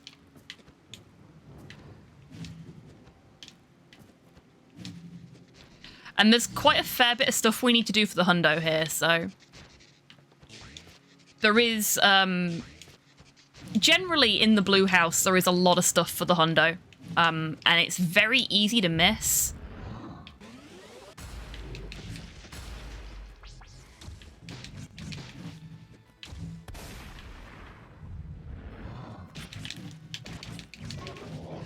Oops. Didn't quite dodge through them then. You don't need to waste time setting up wildfire with... Oops. With the... bouncers or jumpers or whatever they're called. Because... they just take a single shotgun blast no matter what strength you're at. This is a witch. These are fun enemies. Really, the trick with them is to just stay on top of them as best you can, because they won't set fire to beneath them. But they can also hit you with their staff while they're casting, so... timing is key.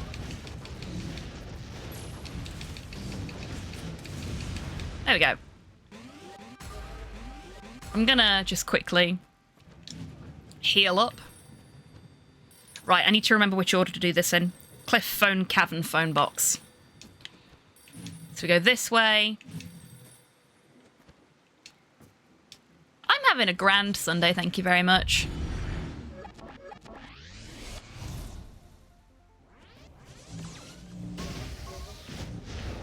We're going to take the hit there because it deals with most of our problems. And then we're going to deal with this guy.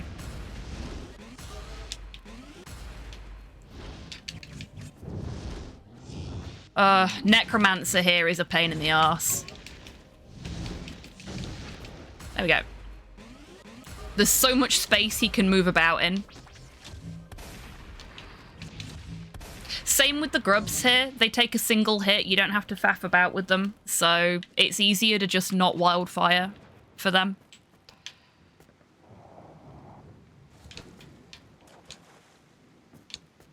Let's see if I can do this without falling in the water. I can. Makes a change. So we press this button in the cliff. That opens the cavern up.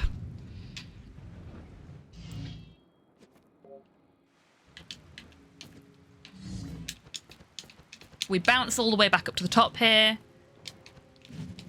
Dodge all the way back. I think we have some combat to deal with on the way. I might be wrong. No, I'm wrong. Okay, so we're going to answer that phone because it's really annoying.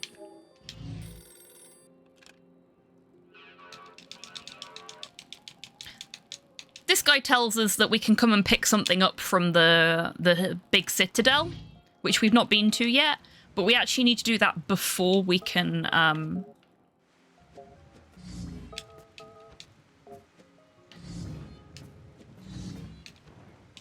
before we can leave, before we go to the citadel officially. Now, I think...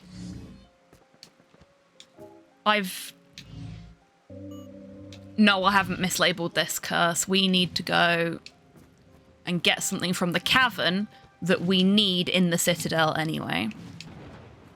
So... go this way.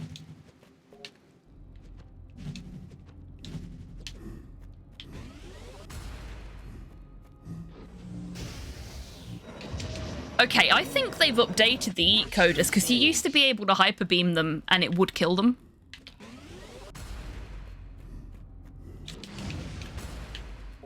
But that's fine, that worked too. Oh, no, I did it again every time. Every time I see her standing in the water and I'm just like, yeah, I can stand there. No, I can't. I can't swim. Thankfully, it doesn't kill me properly. It's not like an insta-kill. One of these days, I will not just blunder straight into the water there. I feel like that's what she's designed for. Ow.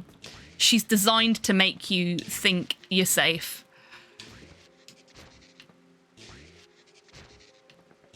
Okay, we're going to climb carefully this time. There we go.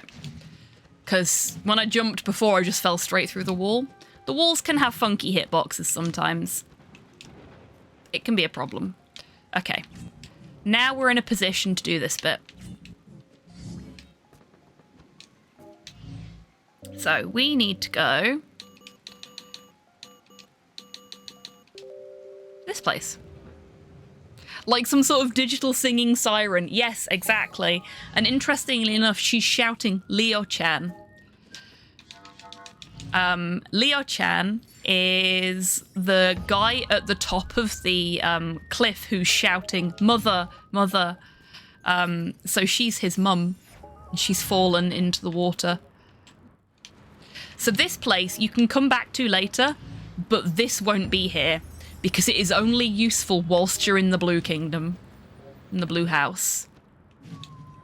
And it is required for the 100%. Because that's where one of our keys is. So we're going to go this way. See? There we go. Okasan, mother. Okasan means mother in Japanese. That could have been very bad, like that was. I'm going to try and do it again. Yeah.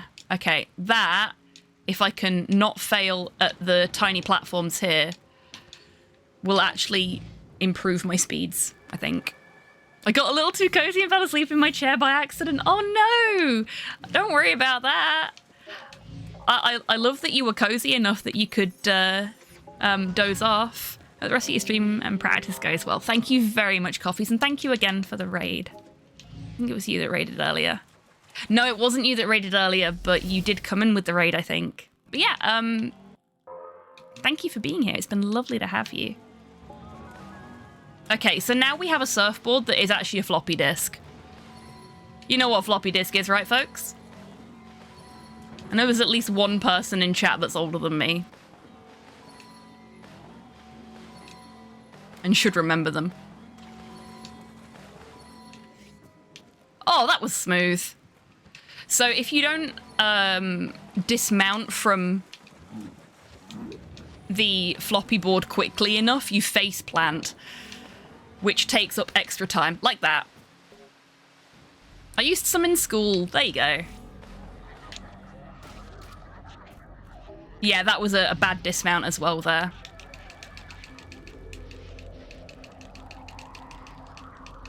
Isn't a floppy disk something that doctors give you a prescription for? I knew someone was going to make that joke.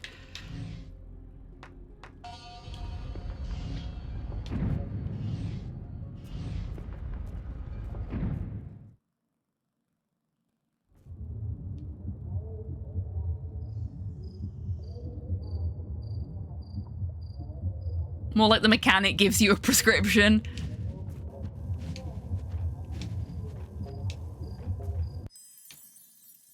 Okay, so it's where we learn a little bit more about how the creator spent time with his dad. His dad liked gambling. But it's okay, because he likes the horses. He also likes to spend time in the onsen. And he gets bullied at school for having a good imagination and boundless creativity when it comes to this world that he's dreamt up. Bad time to need to scratch.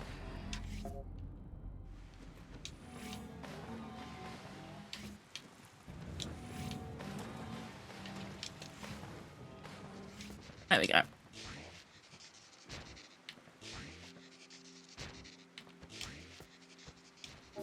There we go. So we should talk to this guy, but we don't really need to. We know where we gotta go. No one can raise the lighthouse keeper. Everyone's really worried about him, especially his brother who works at the Tourist Information Bureau. Turns out he was just sleeping really deeply, which is why he's not answering the phone or anything. He gives us a key.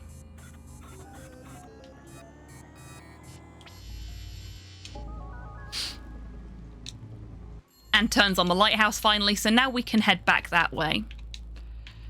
Safe in the knowledge that we're not going to crash into anything. So we're just going to go straight that way.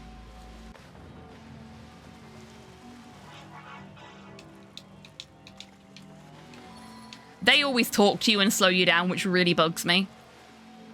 because they have nothing important to say. And now we get to do the only optional boss fight in the entire game, which is required for the 100%. And it is probably my absolute favourite boss fight in the whole game, because I grew up playing the House of the Dead. This is Redbeard, and Redbeard's parrot.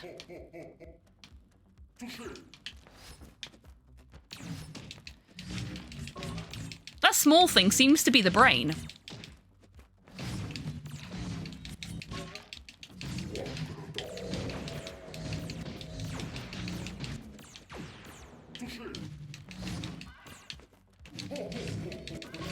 See?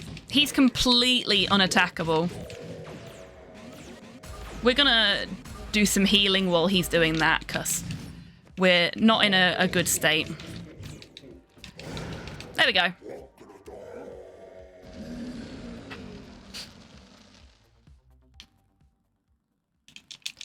Captain LaSalle never laughed again.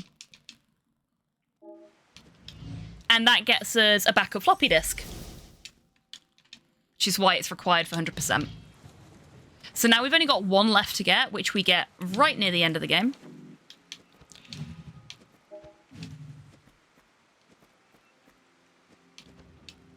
Oh, actually, it's over here, isn't it? We need to put this, I think. No, it's not.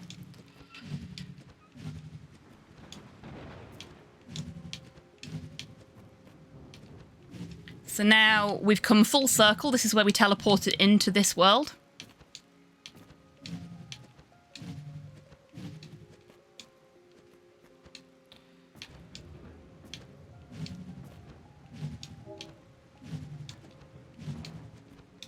And there's the Tourist Information Bureau. We can let this guy know that his brother is perfectly fine.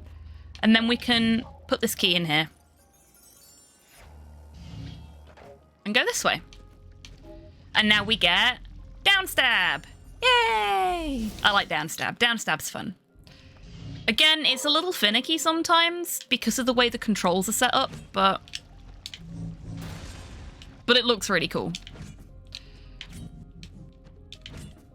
And if you can get it to work consistently, there we go. You can also do multiple downstabs in a single fall, but it's being a butt today, so. See? There we go. Crab. Crab is cute. Crab and the Crabs.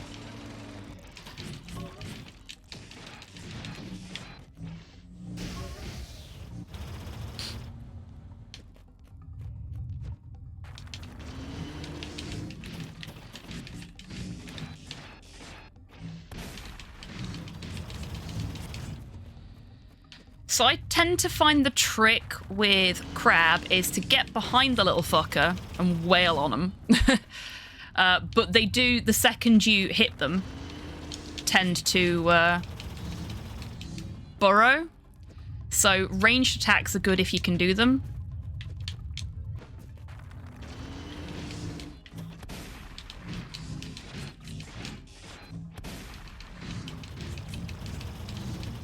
See, its health is getting really low now. So that's good stuff.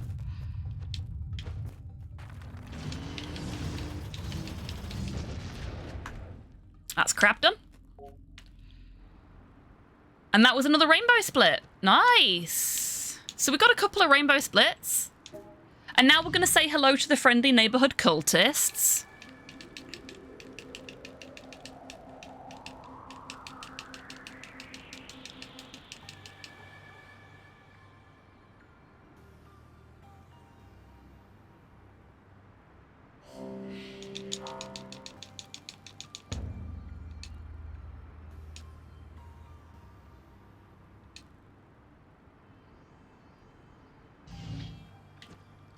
Friendly neighborhood cultists give us a key. And then we go back the way we came, up the slippy wall, up the other slippy wall.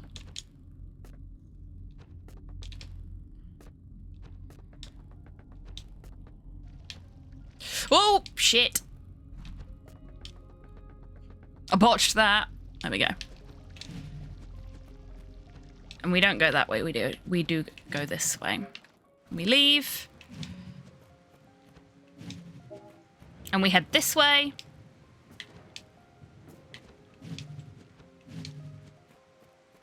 This is the optimal route, I think, for getting all this done.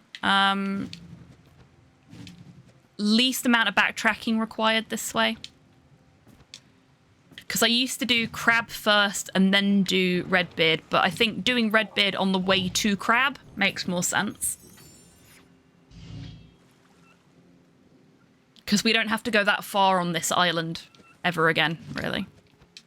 Unless we do them the other way around. So this seems to be slightly more optimal than doing Redbeard second.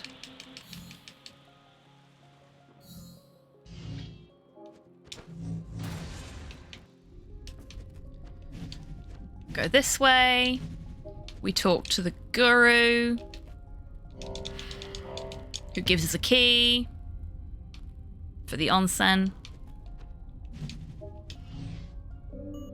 And then we go... It's actually already on the screen, so I don't need to check my notes for this one. There we go. I've actually only got 2 room codes left that I need to input for the 100%, so that tells you how far into the run we are.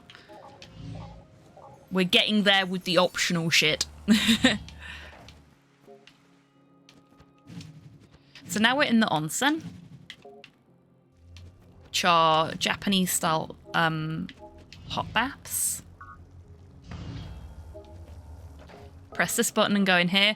There will be a... Oh, no, we need to do something first. There will be a flickering image warning when we go back in there. Just to warn you all. We need to come up here first and get a key.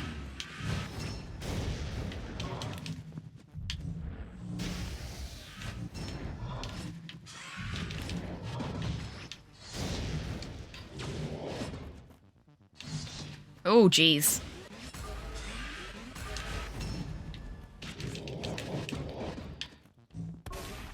That's those 3 out of the way. Now it's just There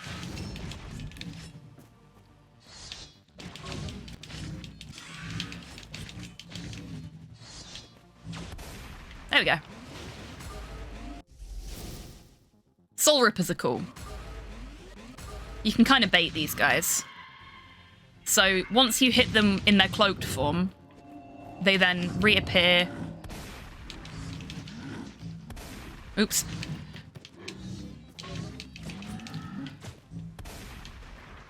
As like angry ghost thingies, which you can just really quickly hit while they're thinking about their lives. And then off we go. We go this way. We press this button. And that opens that door. So a lot of button pressing in this. And I don't just mean on my controller. And we go over here. It's a very pretty game, so I'm not, like, too opposed to what some might consider the more tedious gameplay. Like, it's very stylish. Oh, I got grubbed. Hey, Slow.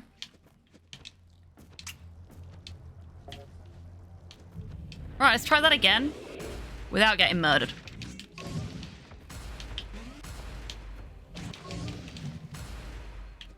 Right.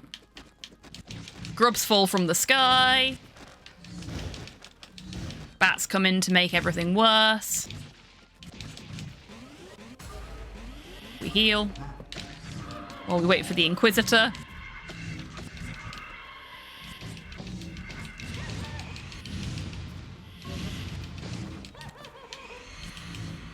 Okay, so that's going to destroy itself because it just went flying off there, which is fine. It means we can focus on the Inquisitor. There we go. Sorted. Hello, Garlips. Welcome in. I hope you're doing well today. Narrating we are indeed. So we're going to do this one run of Narita Boy. And then we're going to do a run of DuckTales, a run of Perception, and a run of Zoombeanies. Right, so we're going to have a flickering image warning when we get to the top of this. We are going to go and visit the in-game version of me.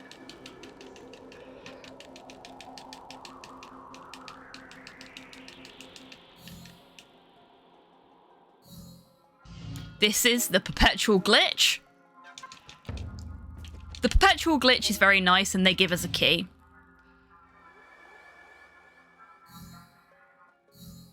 Right. We cannot just throw ourselves down this, so we're going to slide down carefully, daintily. I have tried throwing myself down it before. It ends badly. Yeah, my glitch powers are exceptionally strong. I glitched out Blasphemous 4 times in a single evening, a single play session.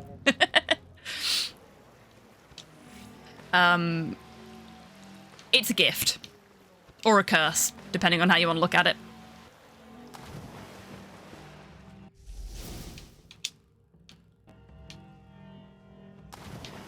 Okay, so this is Fish Koi. I struggled with Fish Koi a lot when I first played this game. Like, I ended up having to do it off stream. Because it was giving me so much trouble.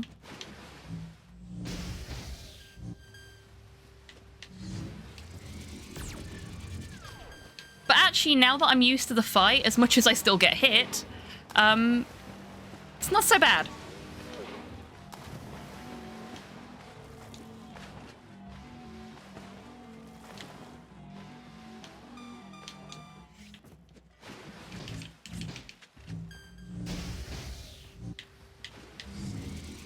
Oh, nearly got laser beamed then. But that was nice. 2 hyper beams in a row is good. We like this.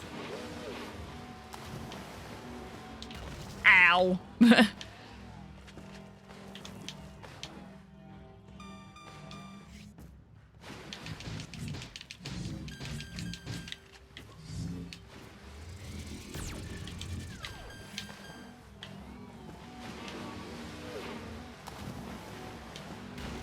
Ow.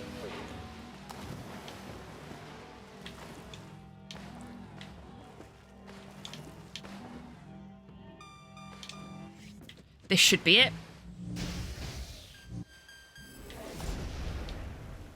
Yep. That's Fish Koi done. Not my best Fish Koi, but that's okay.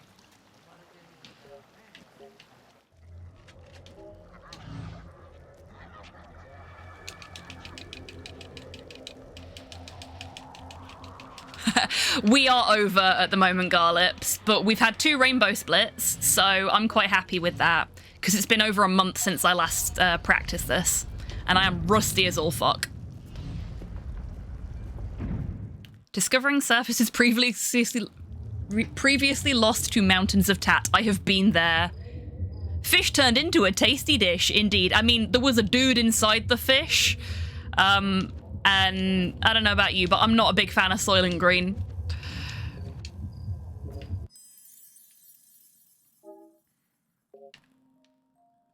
Nope, this one's all left, isn't it? Yeah, all left. So this is the creator leaving home. Like, he's decided he wants to go off and find himself and find his purpose.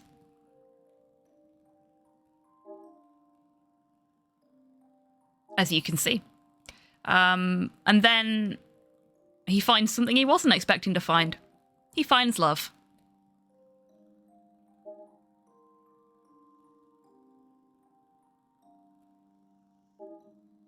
And they have a kid. And they get a house.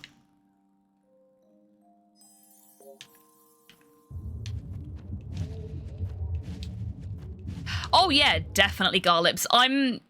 So today is kind of, well, this half of the stream is kind of just in case I get into the time tick, I want to make sure that I'm de-rusted on all of the things I've submitted. So Oh, Narita boy. There we go. Blue flickering light warning. Sorry, folks. Frankenstein. Thank you so much for being subscribed for 15 months. I hope you're doing well today. Wrong way.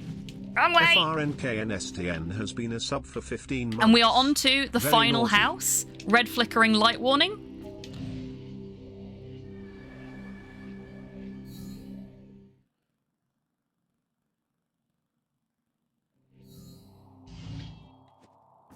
We need to remember that door there. It'll be important later. I have a good feeling about you in the time tick. Oh, really? Well, let's hope that good feeling pays off. I think we need to talk to Motherboard here, so we're gonna. But we're gonna talk to her really quickly. Okay, bye, Mum. Love you. Oh, she's gone. Okay. We can't get through that door. That is a door that we just cannot defeat. It's made of the same fuck-offium as these gloves. Ooh.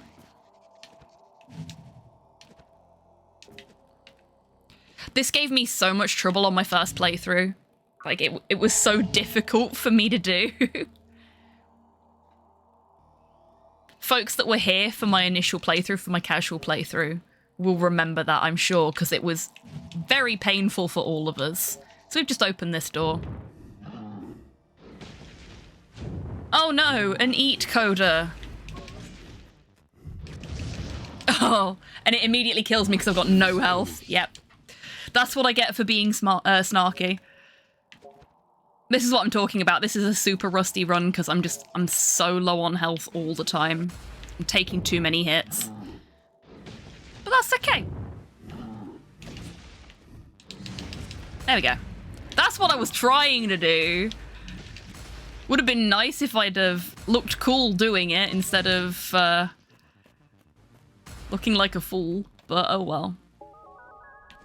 Okay, so we've broken into the Red Castle.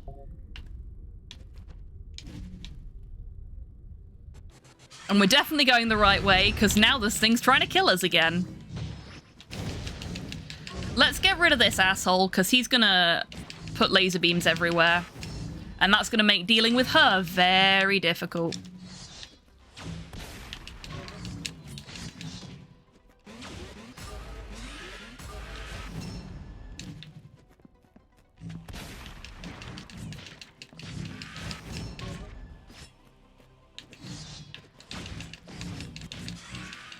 She's got to die soon, surely. There we go. Put her to sleep.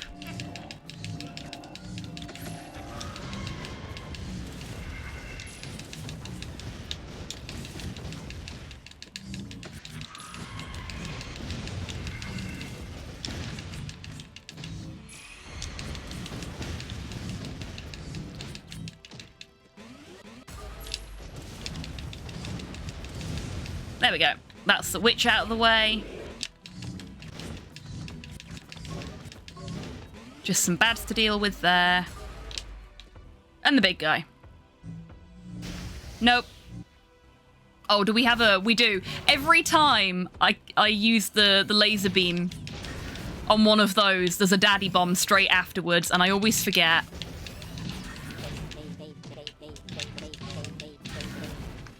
And we don't have the wildfire to beat these guys quickly.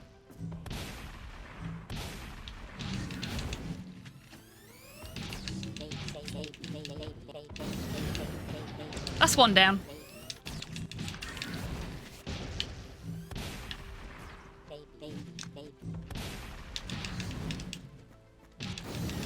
There we go. That wasn't so bad. That could have been a lot worse. And now we can press this button. We laugh, but it's a tried and true rule. Oh, this must be the right way. There's enemies here, yeah. This game is very, very good at going, no, you are going the right way. There's enemies here for you to fight, just so that you know that you're going the right way. Shit, I didn't want to talk to Mum again. I'm sorry. Bye, Mum. Pocket dial. Busy. Bye-bye. Okay, so we've not got access to that. We talk to this person, and they tell us that if we rescue Johnny Heat, we can get access to other stuff. Which I think is this way. Yeah, this way. You can tell because the bad guy's on the door. So this is actually the kingdom of the bad guy. The bad guy is basically like a corrupt ruler.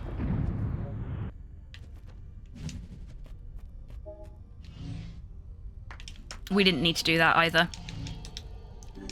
Bye, Mum. Sorry, I keep phoning you by accident. I don't mean to.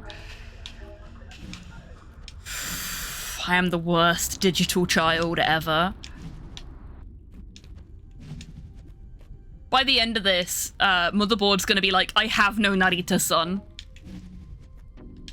No, it's not that door. And we can't go that way yet. What have I done? I've forgotten something. I've missed something. And this is really gonna fuck up the time. Not that it wasn't already fucked.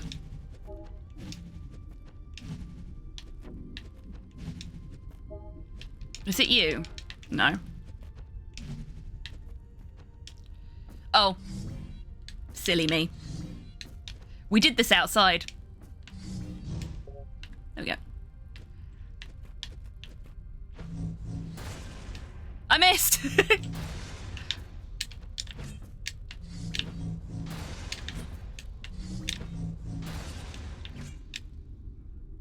Here we go. Oh look! A friendly person who will help us get to the train. Ah, a ruse! I never would have seen this coming. Is there anything over here we can get? Yes, there is. This is where we get out of here. So we get our last thing. I call this door stab. It's actually called dash stab. But we use it mostly for stabbing doors. Like that. Now nowhere is blocked off to us. Except for the doors that require keys.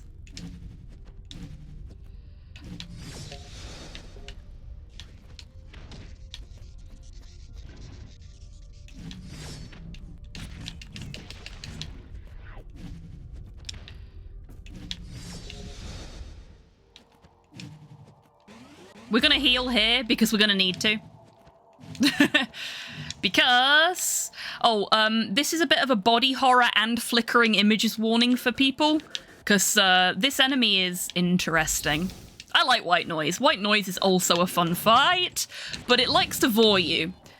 It goes in for a cuddle and goes, oops, all vor. Which is kind of distressing. So we're going to try not to get vored. Oh, we got vored. Of course, the second I say we're going to try not to get vored, we get vored. Yee!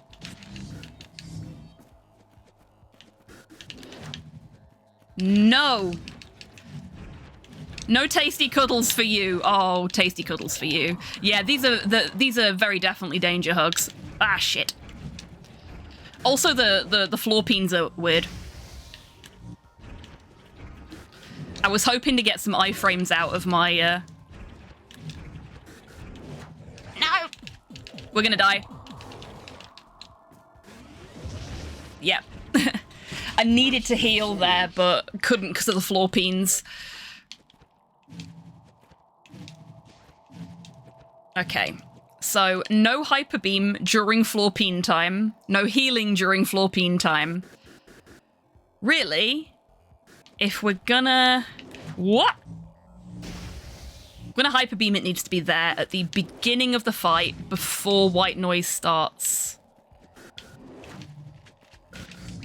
getting handsy, shall we say.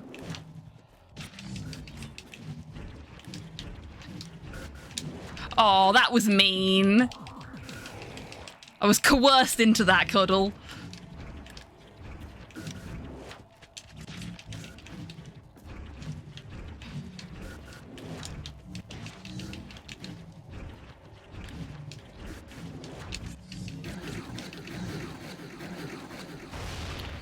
There we go.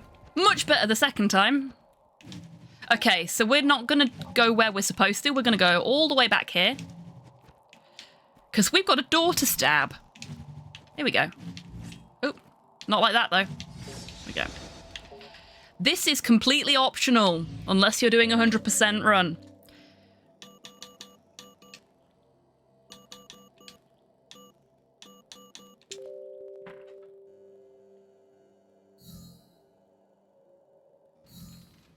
This is Johnny Heat's room, as you can tell by the fact that it's on fire.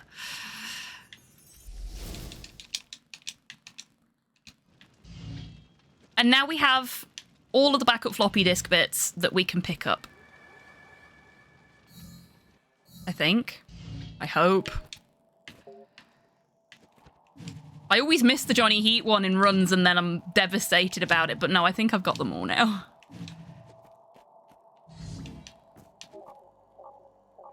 And now we can put this key in. Did we go to Ogai's room? Oh god, did we go to Ogai's room? I think we did. I'm almost positive we did. Oh god, I hope we did. I'm now panicking that I fucked the run in ways that I didn't expect I had. Need to talk to them first? No, we needed to go this way. Silly me. Hey look, it's the glove. The glove who was the close advisor of the, there we go, of the bad guy, and is definitely on our side and not a bad guy.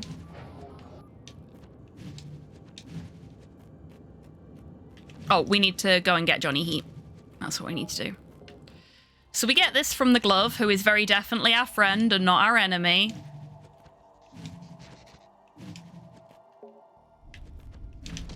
Ow. Oh, I didn't mean to do that. There we go. I got stuck between them and then couldn't do anything to get out of them other than injuring myself further. And look, this is the gloves room. You can tell because he's on the door. This isn't ominous at all. Just blundering into a Sith temple. This is Iron Jelly. Iron Jelly likes to keep himself nice and protected because under that layer of armor is a big squishy guy who does not like being hit with a sword. Or shot at. Oh.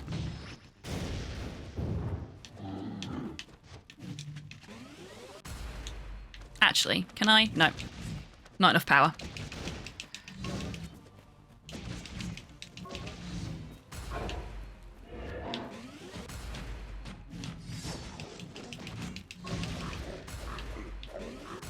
Oh, wrong one. There we go. Well, that's cutscening. So them you can just shoulder barge them, you don't need to... Where did I... Oh, there we go.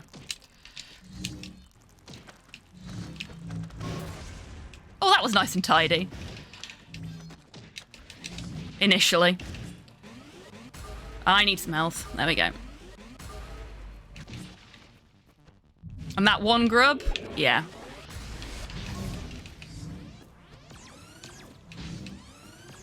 Oh.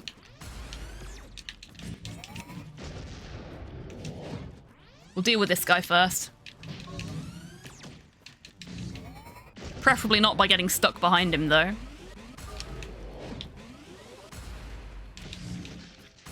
There we go. There was a point in time when I would get super flustered by taking all this damage and dying this much, but... Not anymore. These things happen.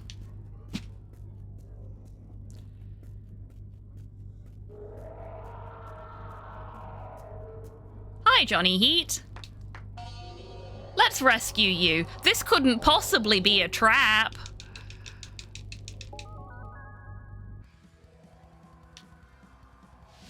Oh shit, it was a trap. Who could have seen that coming? Hex, another great fight coming up here.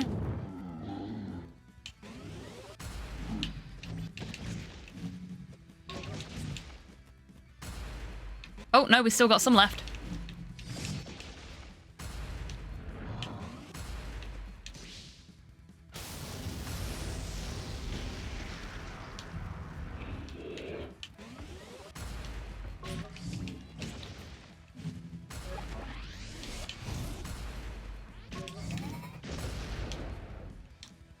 think we're good.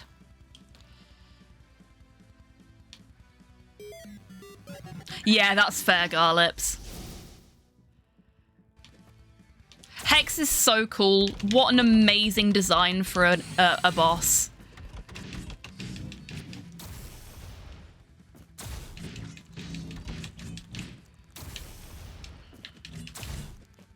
I wish you wouldn't fire crabs at me, though.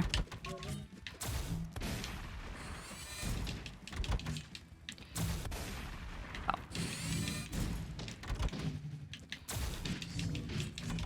It's firing a lot more crabs than usual.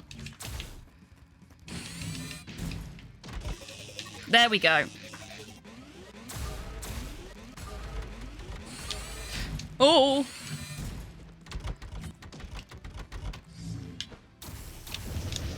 The heck? So, I don't know what was going on there, but Narita Boy just wasn't taking input from me. Like, I was trying to downstab, and he wasn't even jumping when I was hitting the jump button.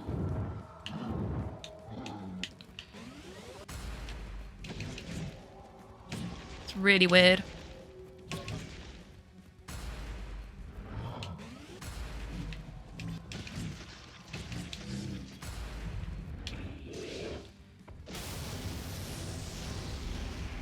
We'll use Johnny Heat there, because if we don't get to use him at all.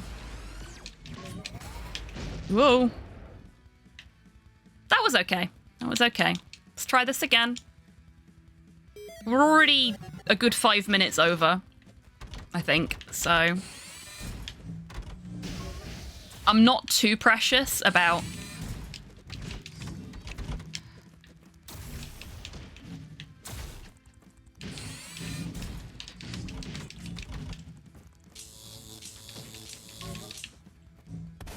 Oh, no.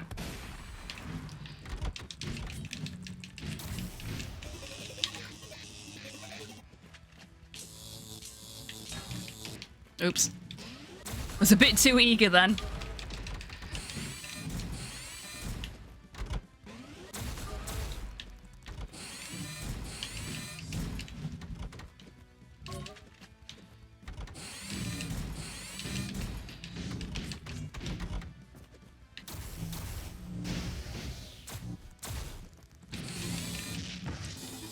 Oh shit! The crabs don't die when he does. Okay then, good to know.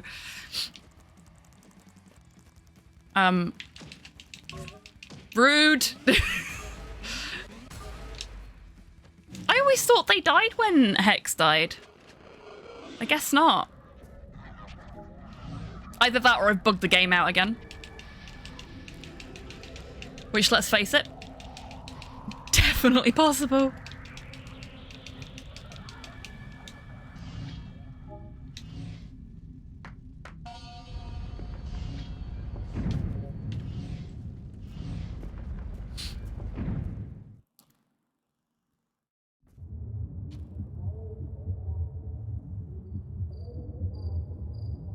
So we're getting there with the memories, you can see.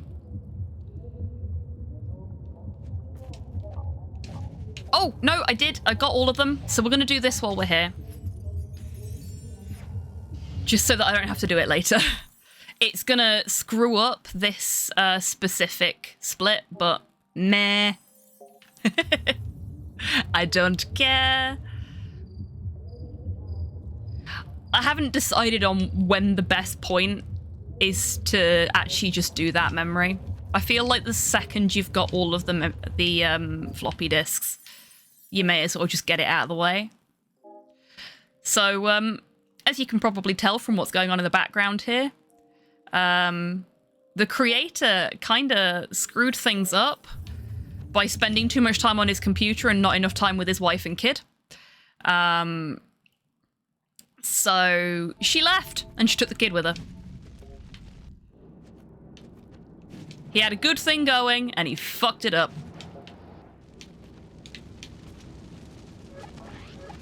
Oh, I hate this room so much.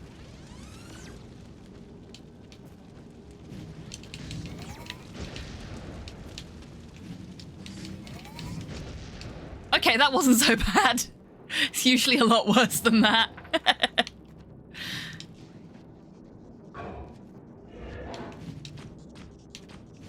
Okay, so we get rid of this little hand here. But we don't really worry about the other one because we're not going back that way. Oh. Wait until he's finished punching me.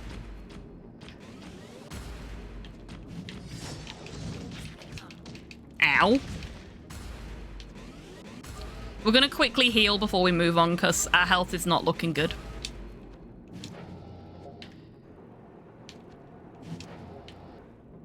I remember spending some time here casually. Yeah, the train sequence is great, but it's also awful. Right, we're going to focus on Yellow Inquisitor, I think.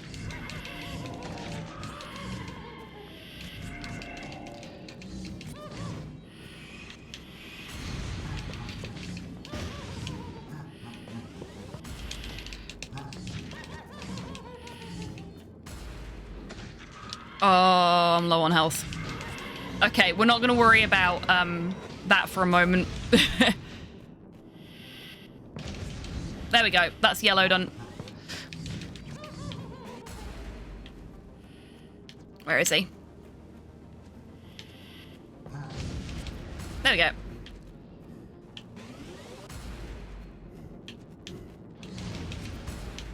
And eat coda in one. Lovely stuff. And this is where we meet the tank for the first time, the Titan. Yee. These are a pain. They take so long to deal with. There is no quick way to deal with them on a speedrun either.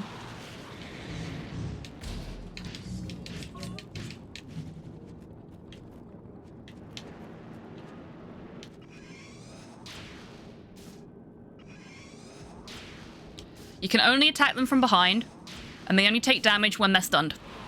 You can only stun them by letting them crash into the wall.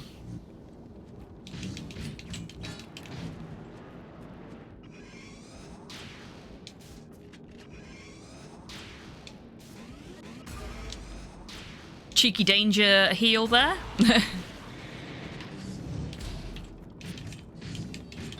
Oh yeah, they're really fab designs. All the enemy designs in this are really good.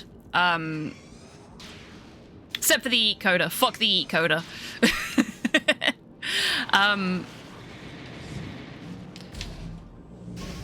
They're just a pain in the arse to do quickly.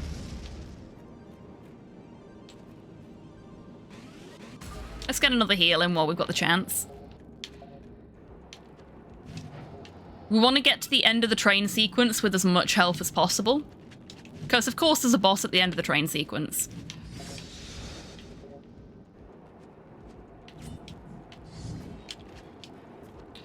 But there are some areas up here that you can sort of skip the combat. So I didn't need to fight them, for example. Here, we gotta fight these. We'll just,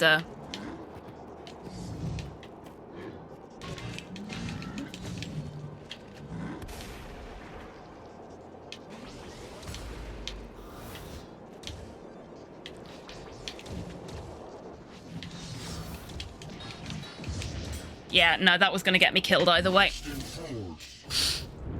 I hadn't got anywhere near enough stuff. So we're just gonna hop straight over these guys and do the fight that we have to do.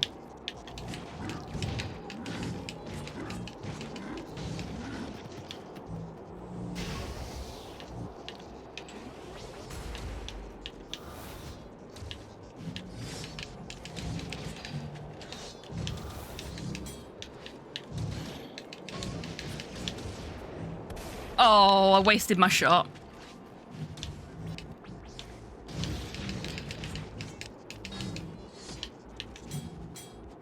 It's fine. Let's heal. Can we go now? No, we can't.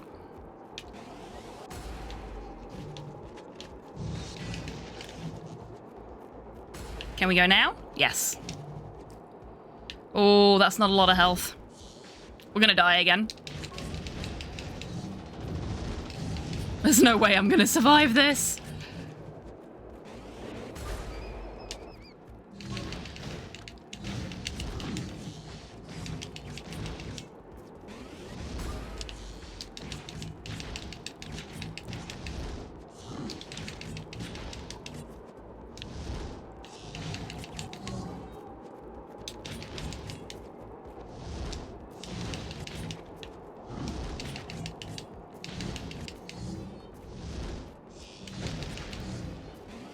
Okay, no, we survived it, just.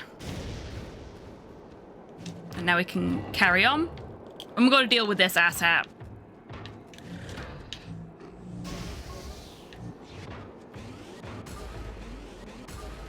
Who is at least giving us a bit of extra healing.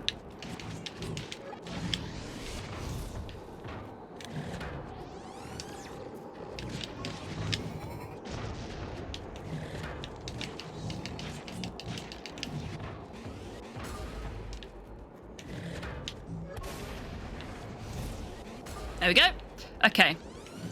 Nope. Oh, why did I do that? At least it didn't, like, insta-kill me.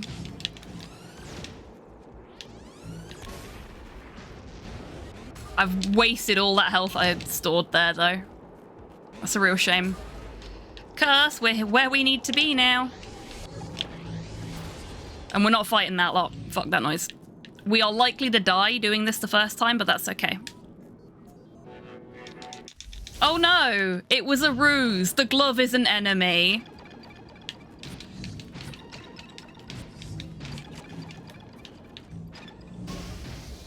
Use some iframe abuse there.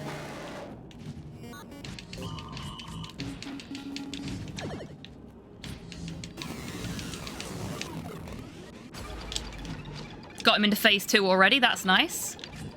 Oh, Narita boy, jump when I tell you to, buddy. This is how we get injured.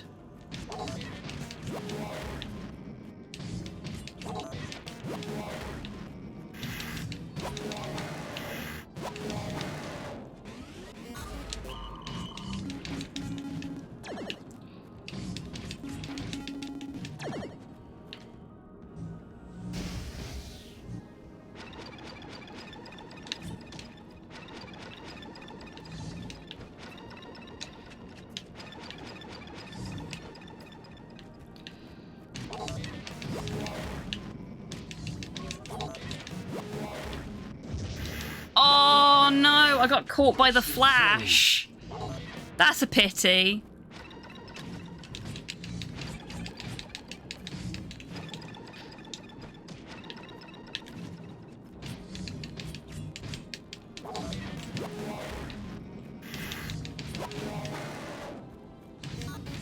That was actually going really well up until I got caught by the flash of that hand. But that's okay. These things happen.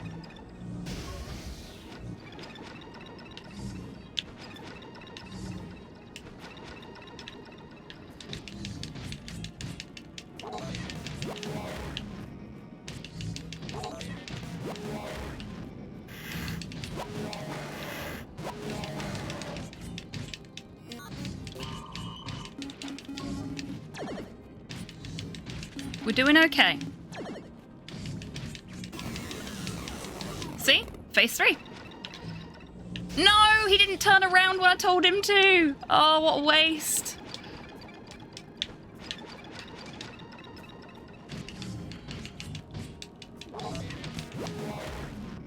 So we've got 3 of everything now.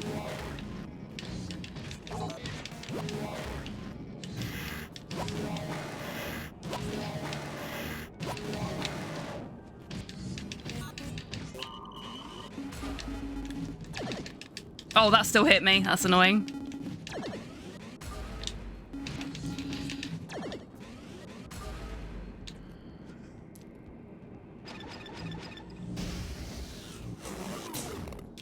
There he is. See? Wait for him to reboot. And now suddenly, he's had some sense knocked into him. That definitely wasn't our doing.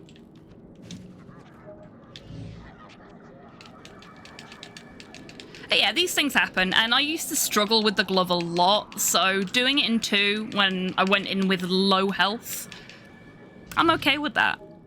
That's not too bad.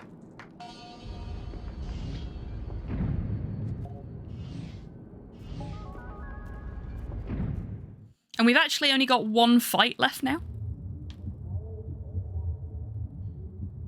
So, could be worse, you know?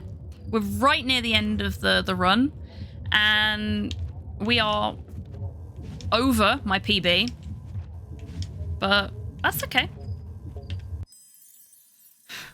Not every run can be a world record.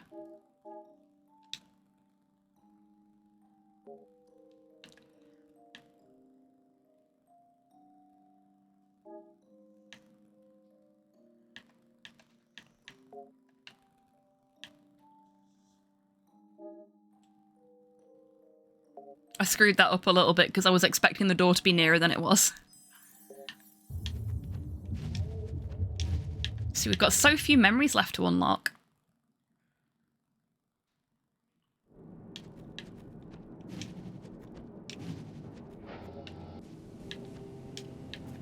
Red flickering light warning.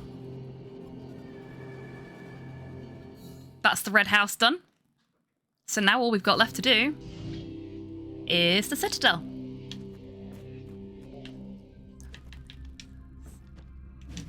Red flickering light warning is over. And Synth Sensei has just given us a key to get to the Citadel. So we're going to go back this way. We like Synth Sensei. Synth Sensei is a good boy. Put this in here. The bot seems to be having some serious trouble picking the correct songs for your requests today, Sol. Like, it gets the artist, but not the song. I don't know if it's because the songs aren't available on Spotify, or because it knows them by a different name, or... I don't know what it is.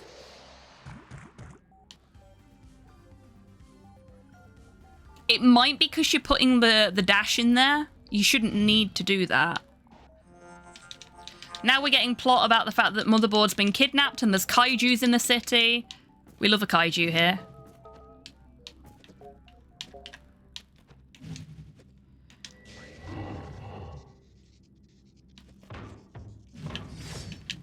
Let's get rid of this so that we've got a little bit of maneuverability.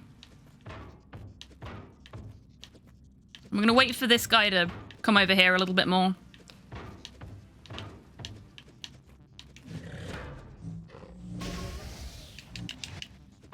There we go.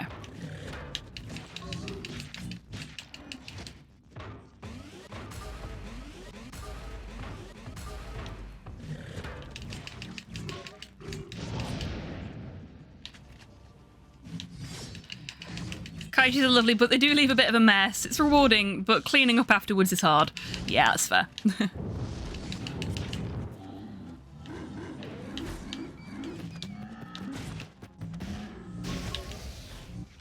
That worked.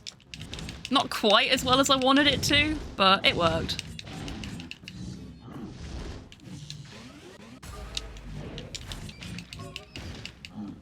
Bloody bat summoning bastard. I hate fighting in here because it's just such an enclosed space, and I don't deal well with fighting in enclosed spaces. I like a bit of smacking room.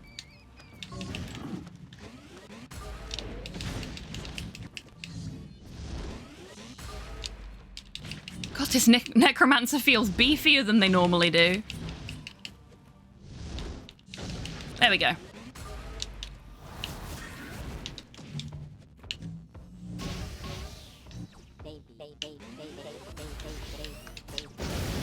We'll let Johnny Heat deal with these. Hey, RJ! Welcome in. I hope you're doing well. Oh. Folks, if you are not already following RJ, you really should be. Absolutely fantastic speedrunner.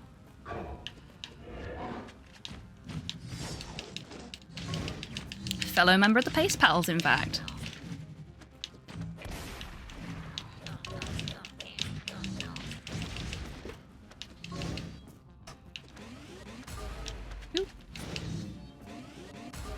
Lazy Sunday morning. Lovely stuff.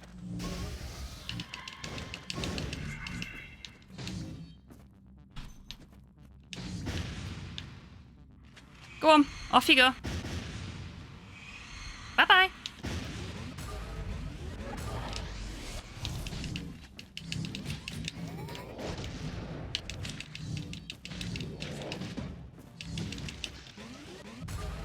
There we go.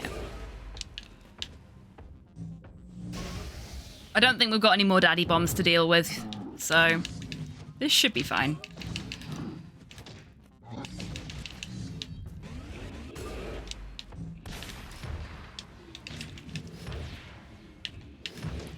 Ow.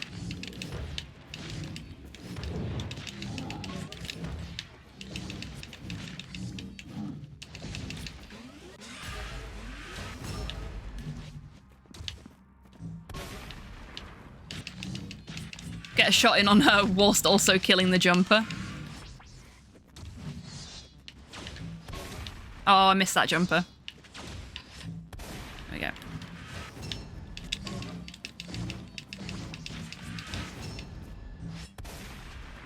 Big jumpers also not immune to a single shotgun round. Bigger, but still as weak, thankfully. So this is the Citadel. This is where the three houses come together to pool their resources and use their knowledge and power for the betterment of everyone. And the game is kind enough to go, there's water down here, please use your floppy board, which I quite like. Because you could just throw yourself off into the abyss there. Gojira! We have kaiju now. And you know how you fight a kaiju.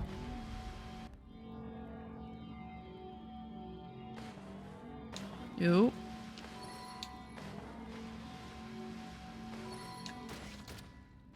Carefully? Well, yes. Unless you've got the right tools. Oh, we need to go up a little bit more and press the button.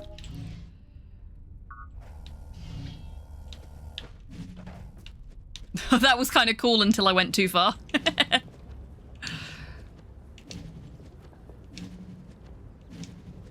We go all the way over here, which takes a little while. I like how everyone's like super calm as this big monster with a sword is just walking around behind them. She's like, oh yeah, it's just a average Tuesday. We go into the onsen here, and hey look, there's a monster. At least we know we're in the right place, right? Ow. That's what I get for being sassy.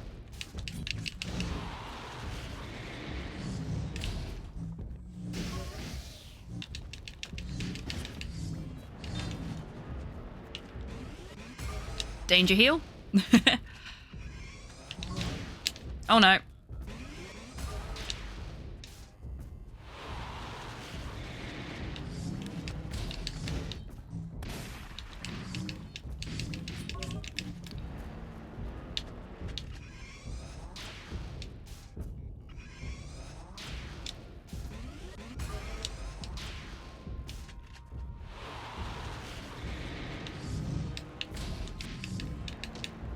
Wow, he didn't stay stunned for very long at all then.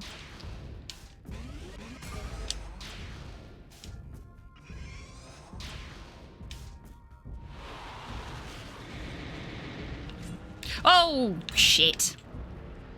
Narita boy didn't jump when I told him to.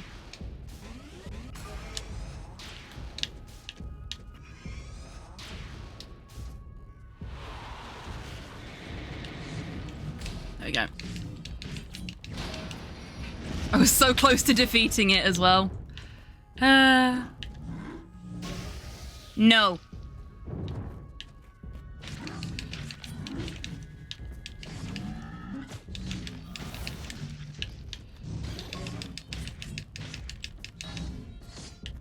Ow.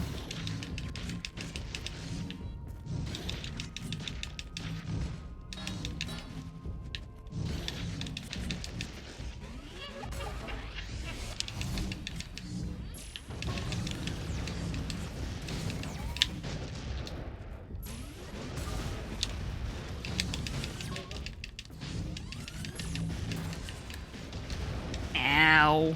That was a lot of damage taken there because of the firepower happy hour. But it's okay. We'll recoup it. There we go.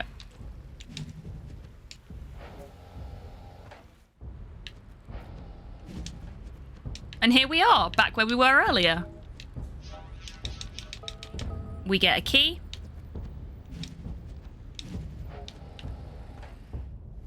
We've been told to go and meet a guy in a bar. What could possibly go wrong? Go all the way back the way we came.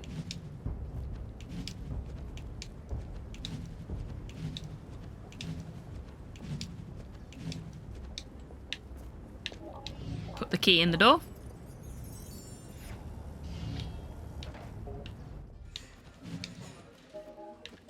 Talk to this guy, not the guy behind the bar. Get another key. Leave. Put that key here.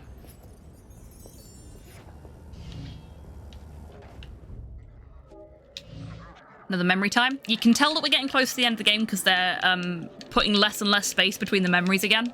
So there was quite a few clumped together right at the beginning. Then it was fairly evenly spaced. And then we had a bunch together again. It's like they went, oh shit, we need to put more memories in.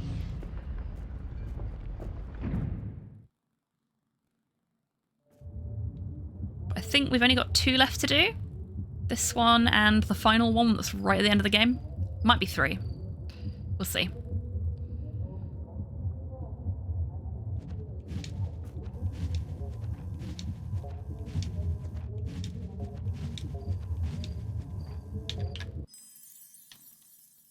I needed to scratch.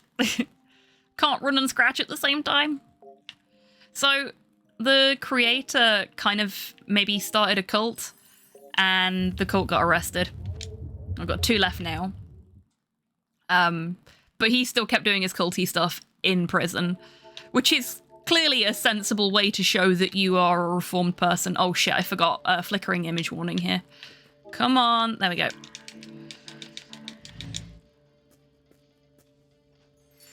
I always forget about the flickering image warning here. Well, it's gone now. If anybody needed to look away, you can look back now. It is safe. And now I ask you all again, what is the best way to fight a giant monster?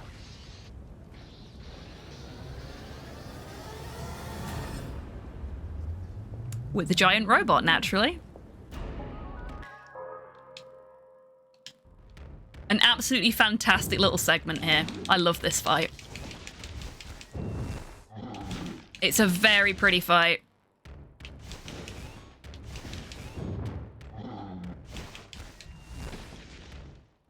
The animations for, like, the uppercut and the sort of bash are both really good. And again, it feels just weighty enough that it's not irritating to play, but it feels like you are playing as a giant robot. And I like that.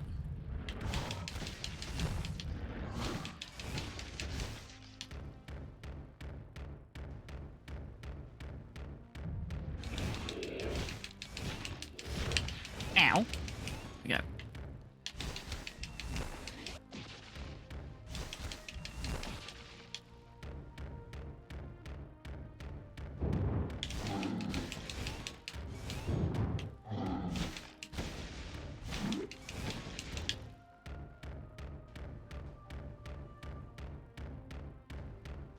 And that is our little giant robot sequence done. Sadly.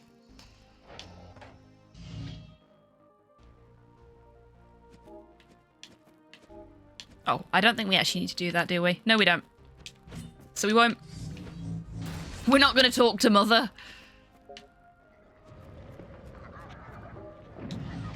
So all the mustache, the cult stuff, like that Treehouse of Horror episode of The Simpsons, a little bit, yeah. Yeah, it's all the mustache.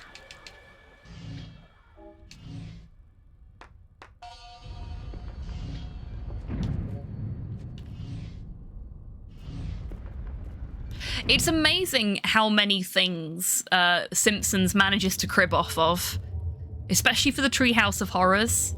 Like, I never expected them to do what is essentially a parody of a not particularly well-known Japanese horror movie, but they did.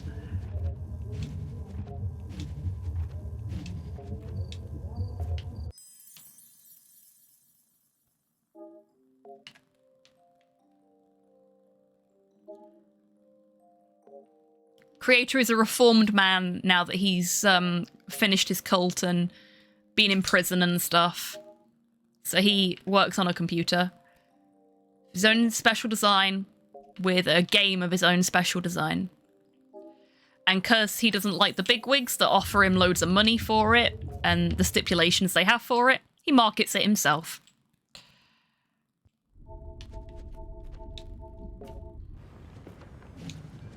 And now, as is a requirement of any kind of hack and slash game, we have the obligatory elevator sequence before the final boss fight. I really like this fight sequence. I generally die doing it, but I enjoy it.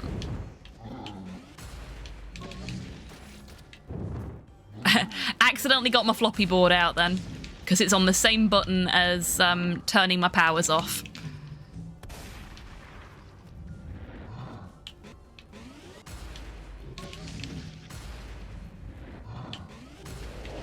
Ow. Rude.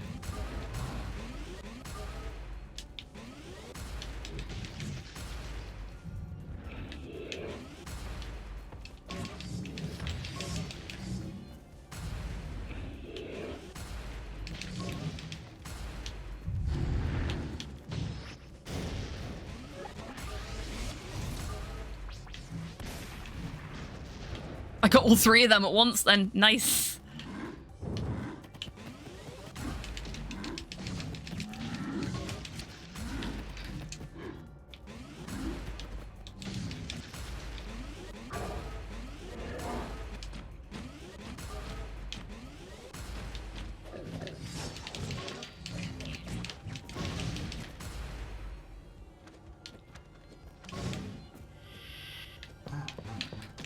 Ow. Where is he?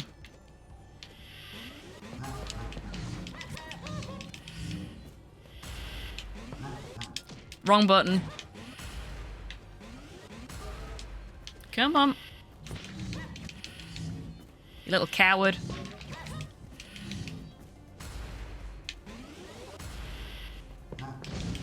There we go. Oh! Didn't see you spawn in there, buddy.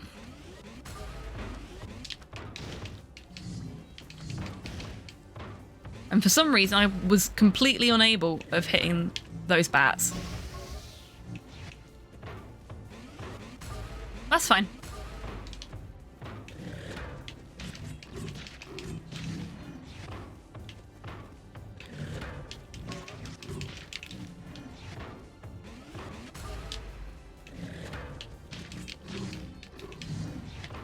I'd rather take my time with this considering we're already over and not die right near the end of the fight. I mean, I know I'm full health, but I want to be full health for the final boss anyway.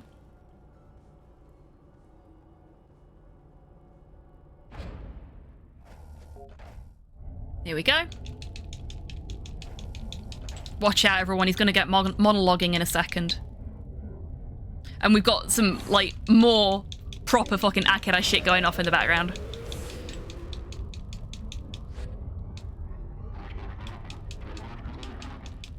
Here he goes.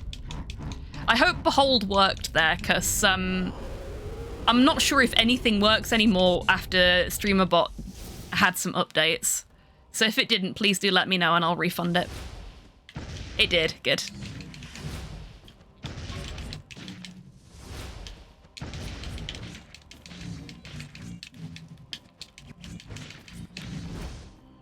Okay, that was a good amount of hits to start with. Whoa! He got a good hit in of his own. Can't say I blame him for that.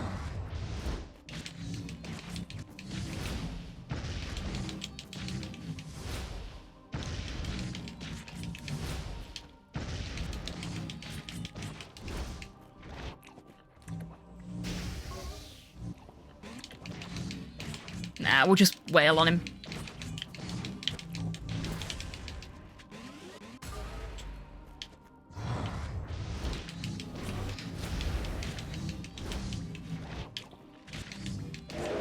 There we go. Phase 2. Lovely. Should be able to do that in a single thing, but sometimes it's not that easy.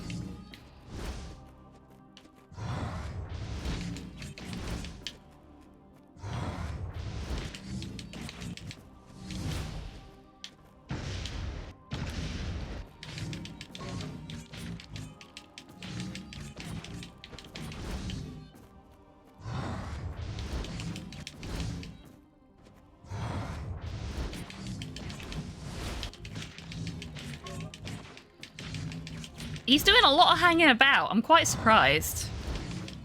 He's not normally this patient with me.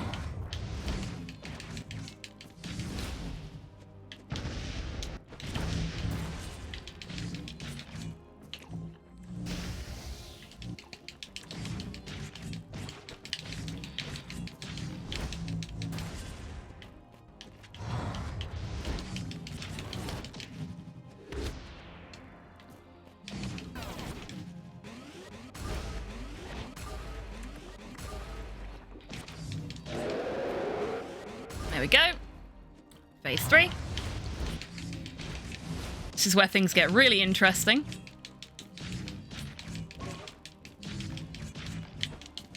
And by really interesting, I mean he probably kills me. Or not. Dude, what's up with you?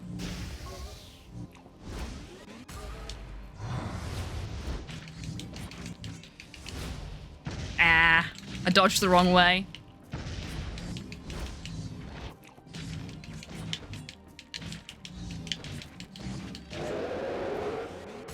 Why are you being so chill with me? I don't understand. What is this RNG? Oh my god.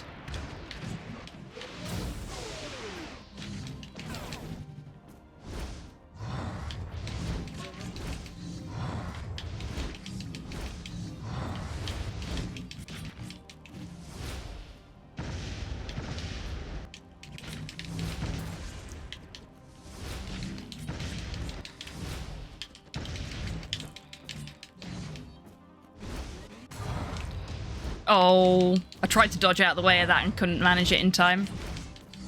That's okay.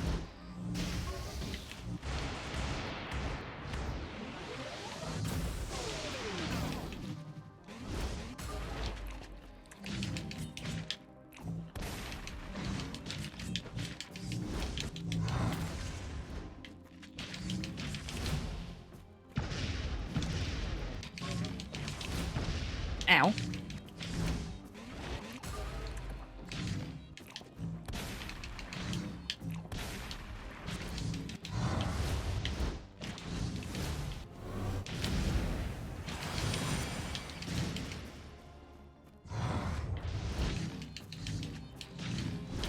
Okay, I don't know why I didn't hit him many times then, but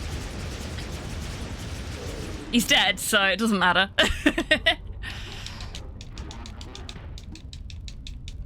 Off he scuttles.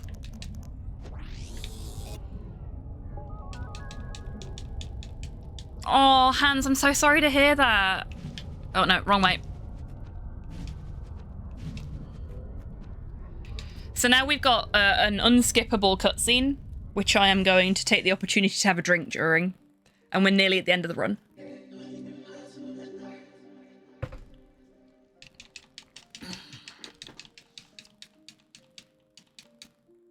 Oh, would you look at that? Motherboard was the creator's mother all along. This whole thing was about the joys of parenthood. Who'd have guessed?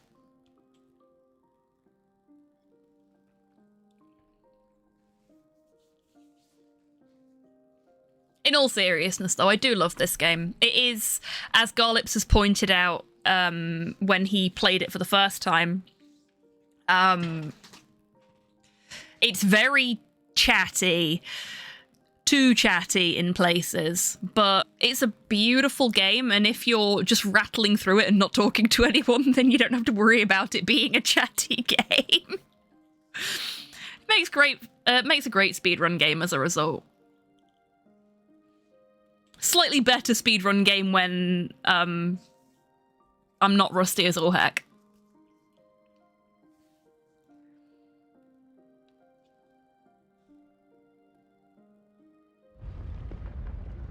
So after this is done, I'm gonna have a little break. I was gonna say I'll let the dog out, but he's asleep and being cute, and I can't show you because that requires me to switch away from my live split screen. So if he's still doing it when the run's done, I will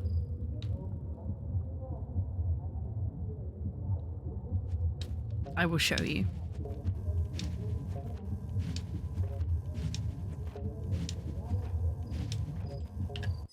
Last memory time.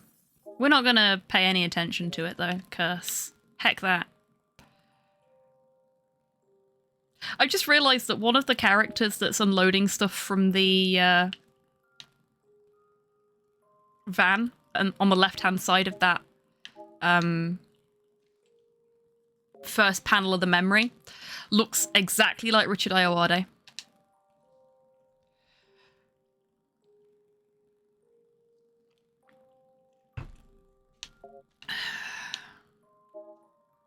As you can probably tell, it's very warm here today, so I am exceptionally thirsty. There we go. 2:36:22. All memories restored.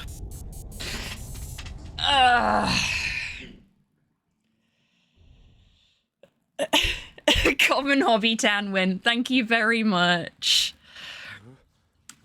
Bless you. Thank you. Yeah, 2:36 is pretty good. Could be a lot better. It's not my world record, that's for sure. I'm gonna leave the cutscene to play for a minute while I have a breather. Actually, I might just leave it running and go and have my break now while that's happening. Yeah, I will.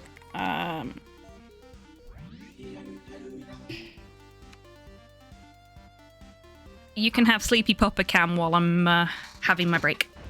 BRB. Enjoy the cutscene.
I'm back. I feel a little better now. You know what?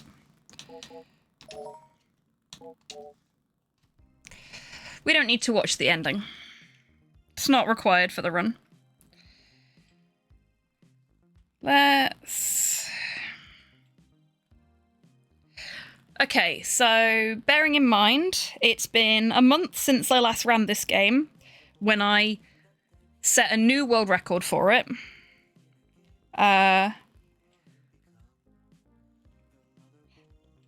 This is still a better time than my first world record. And it's less than 10 minutes above my current world record. So it's still good, even if it's not perfect. And I'm happy with enough with that as a D-Rust. Ugh. Okay. So, what did I say we were gonna do next? I think I said DuckTales next, didn't I?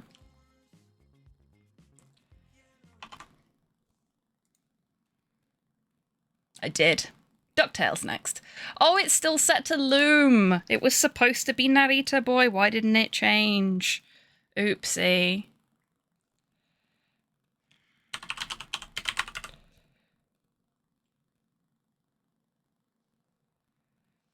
No worries at all, Hans. You take care. Thank you for being here. It's been lovely to have you. Enjoy your dinner. It's consistently playing well that gets the world record times. This is not necessarily speaking true because both of my world records have been kind of cursed runs, but I appreciate what you're saying there. So thank you.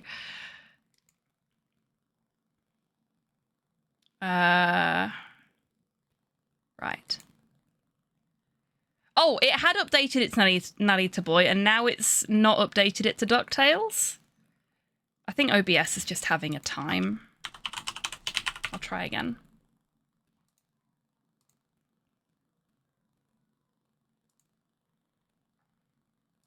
There we go.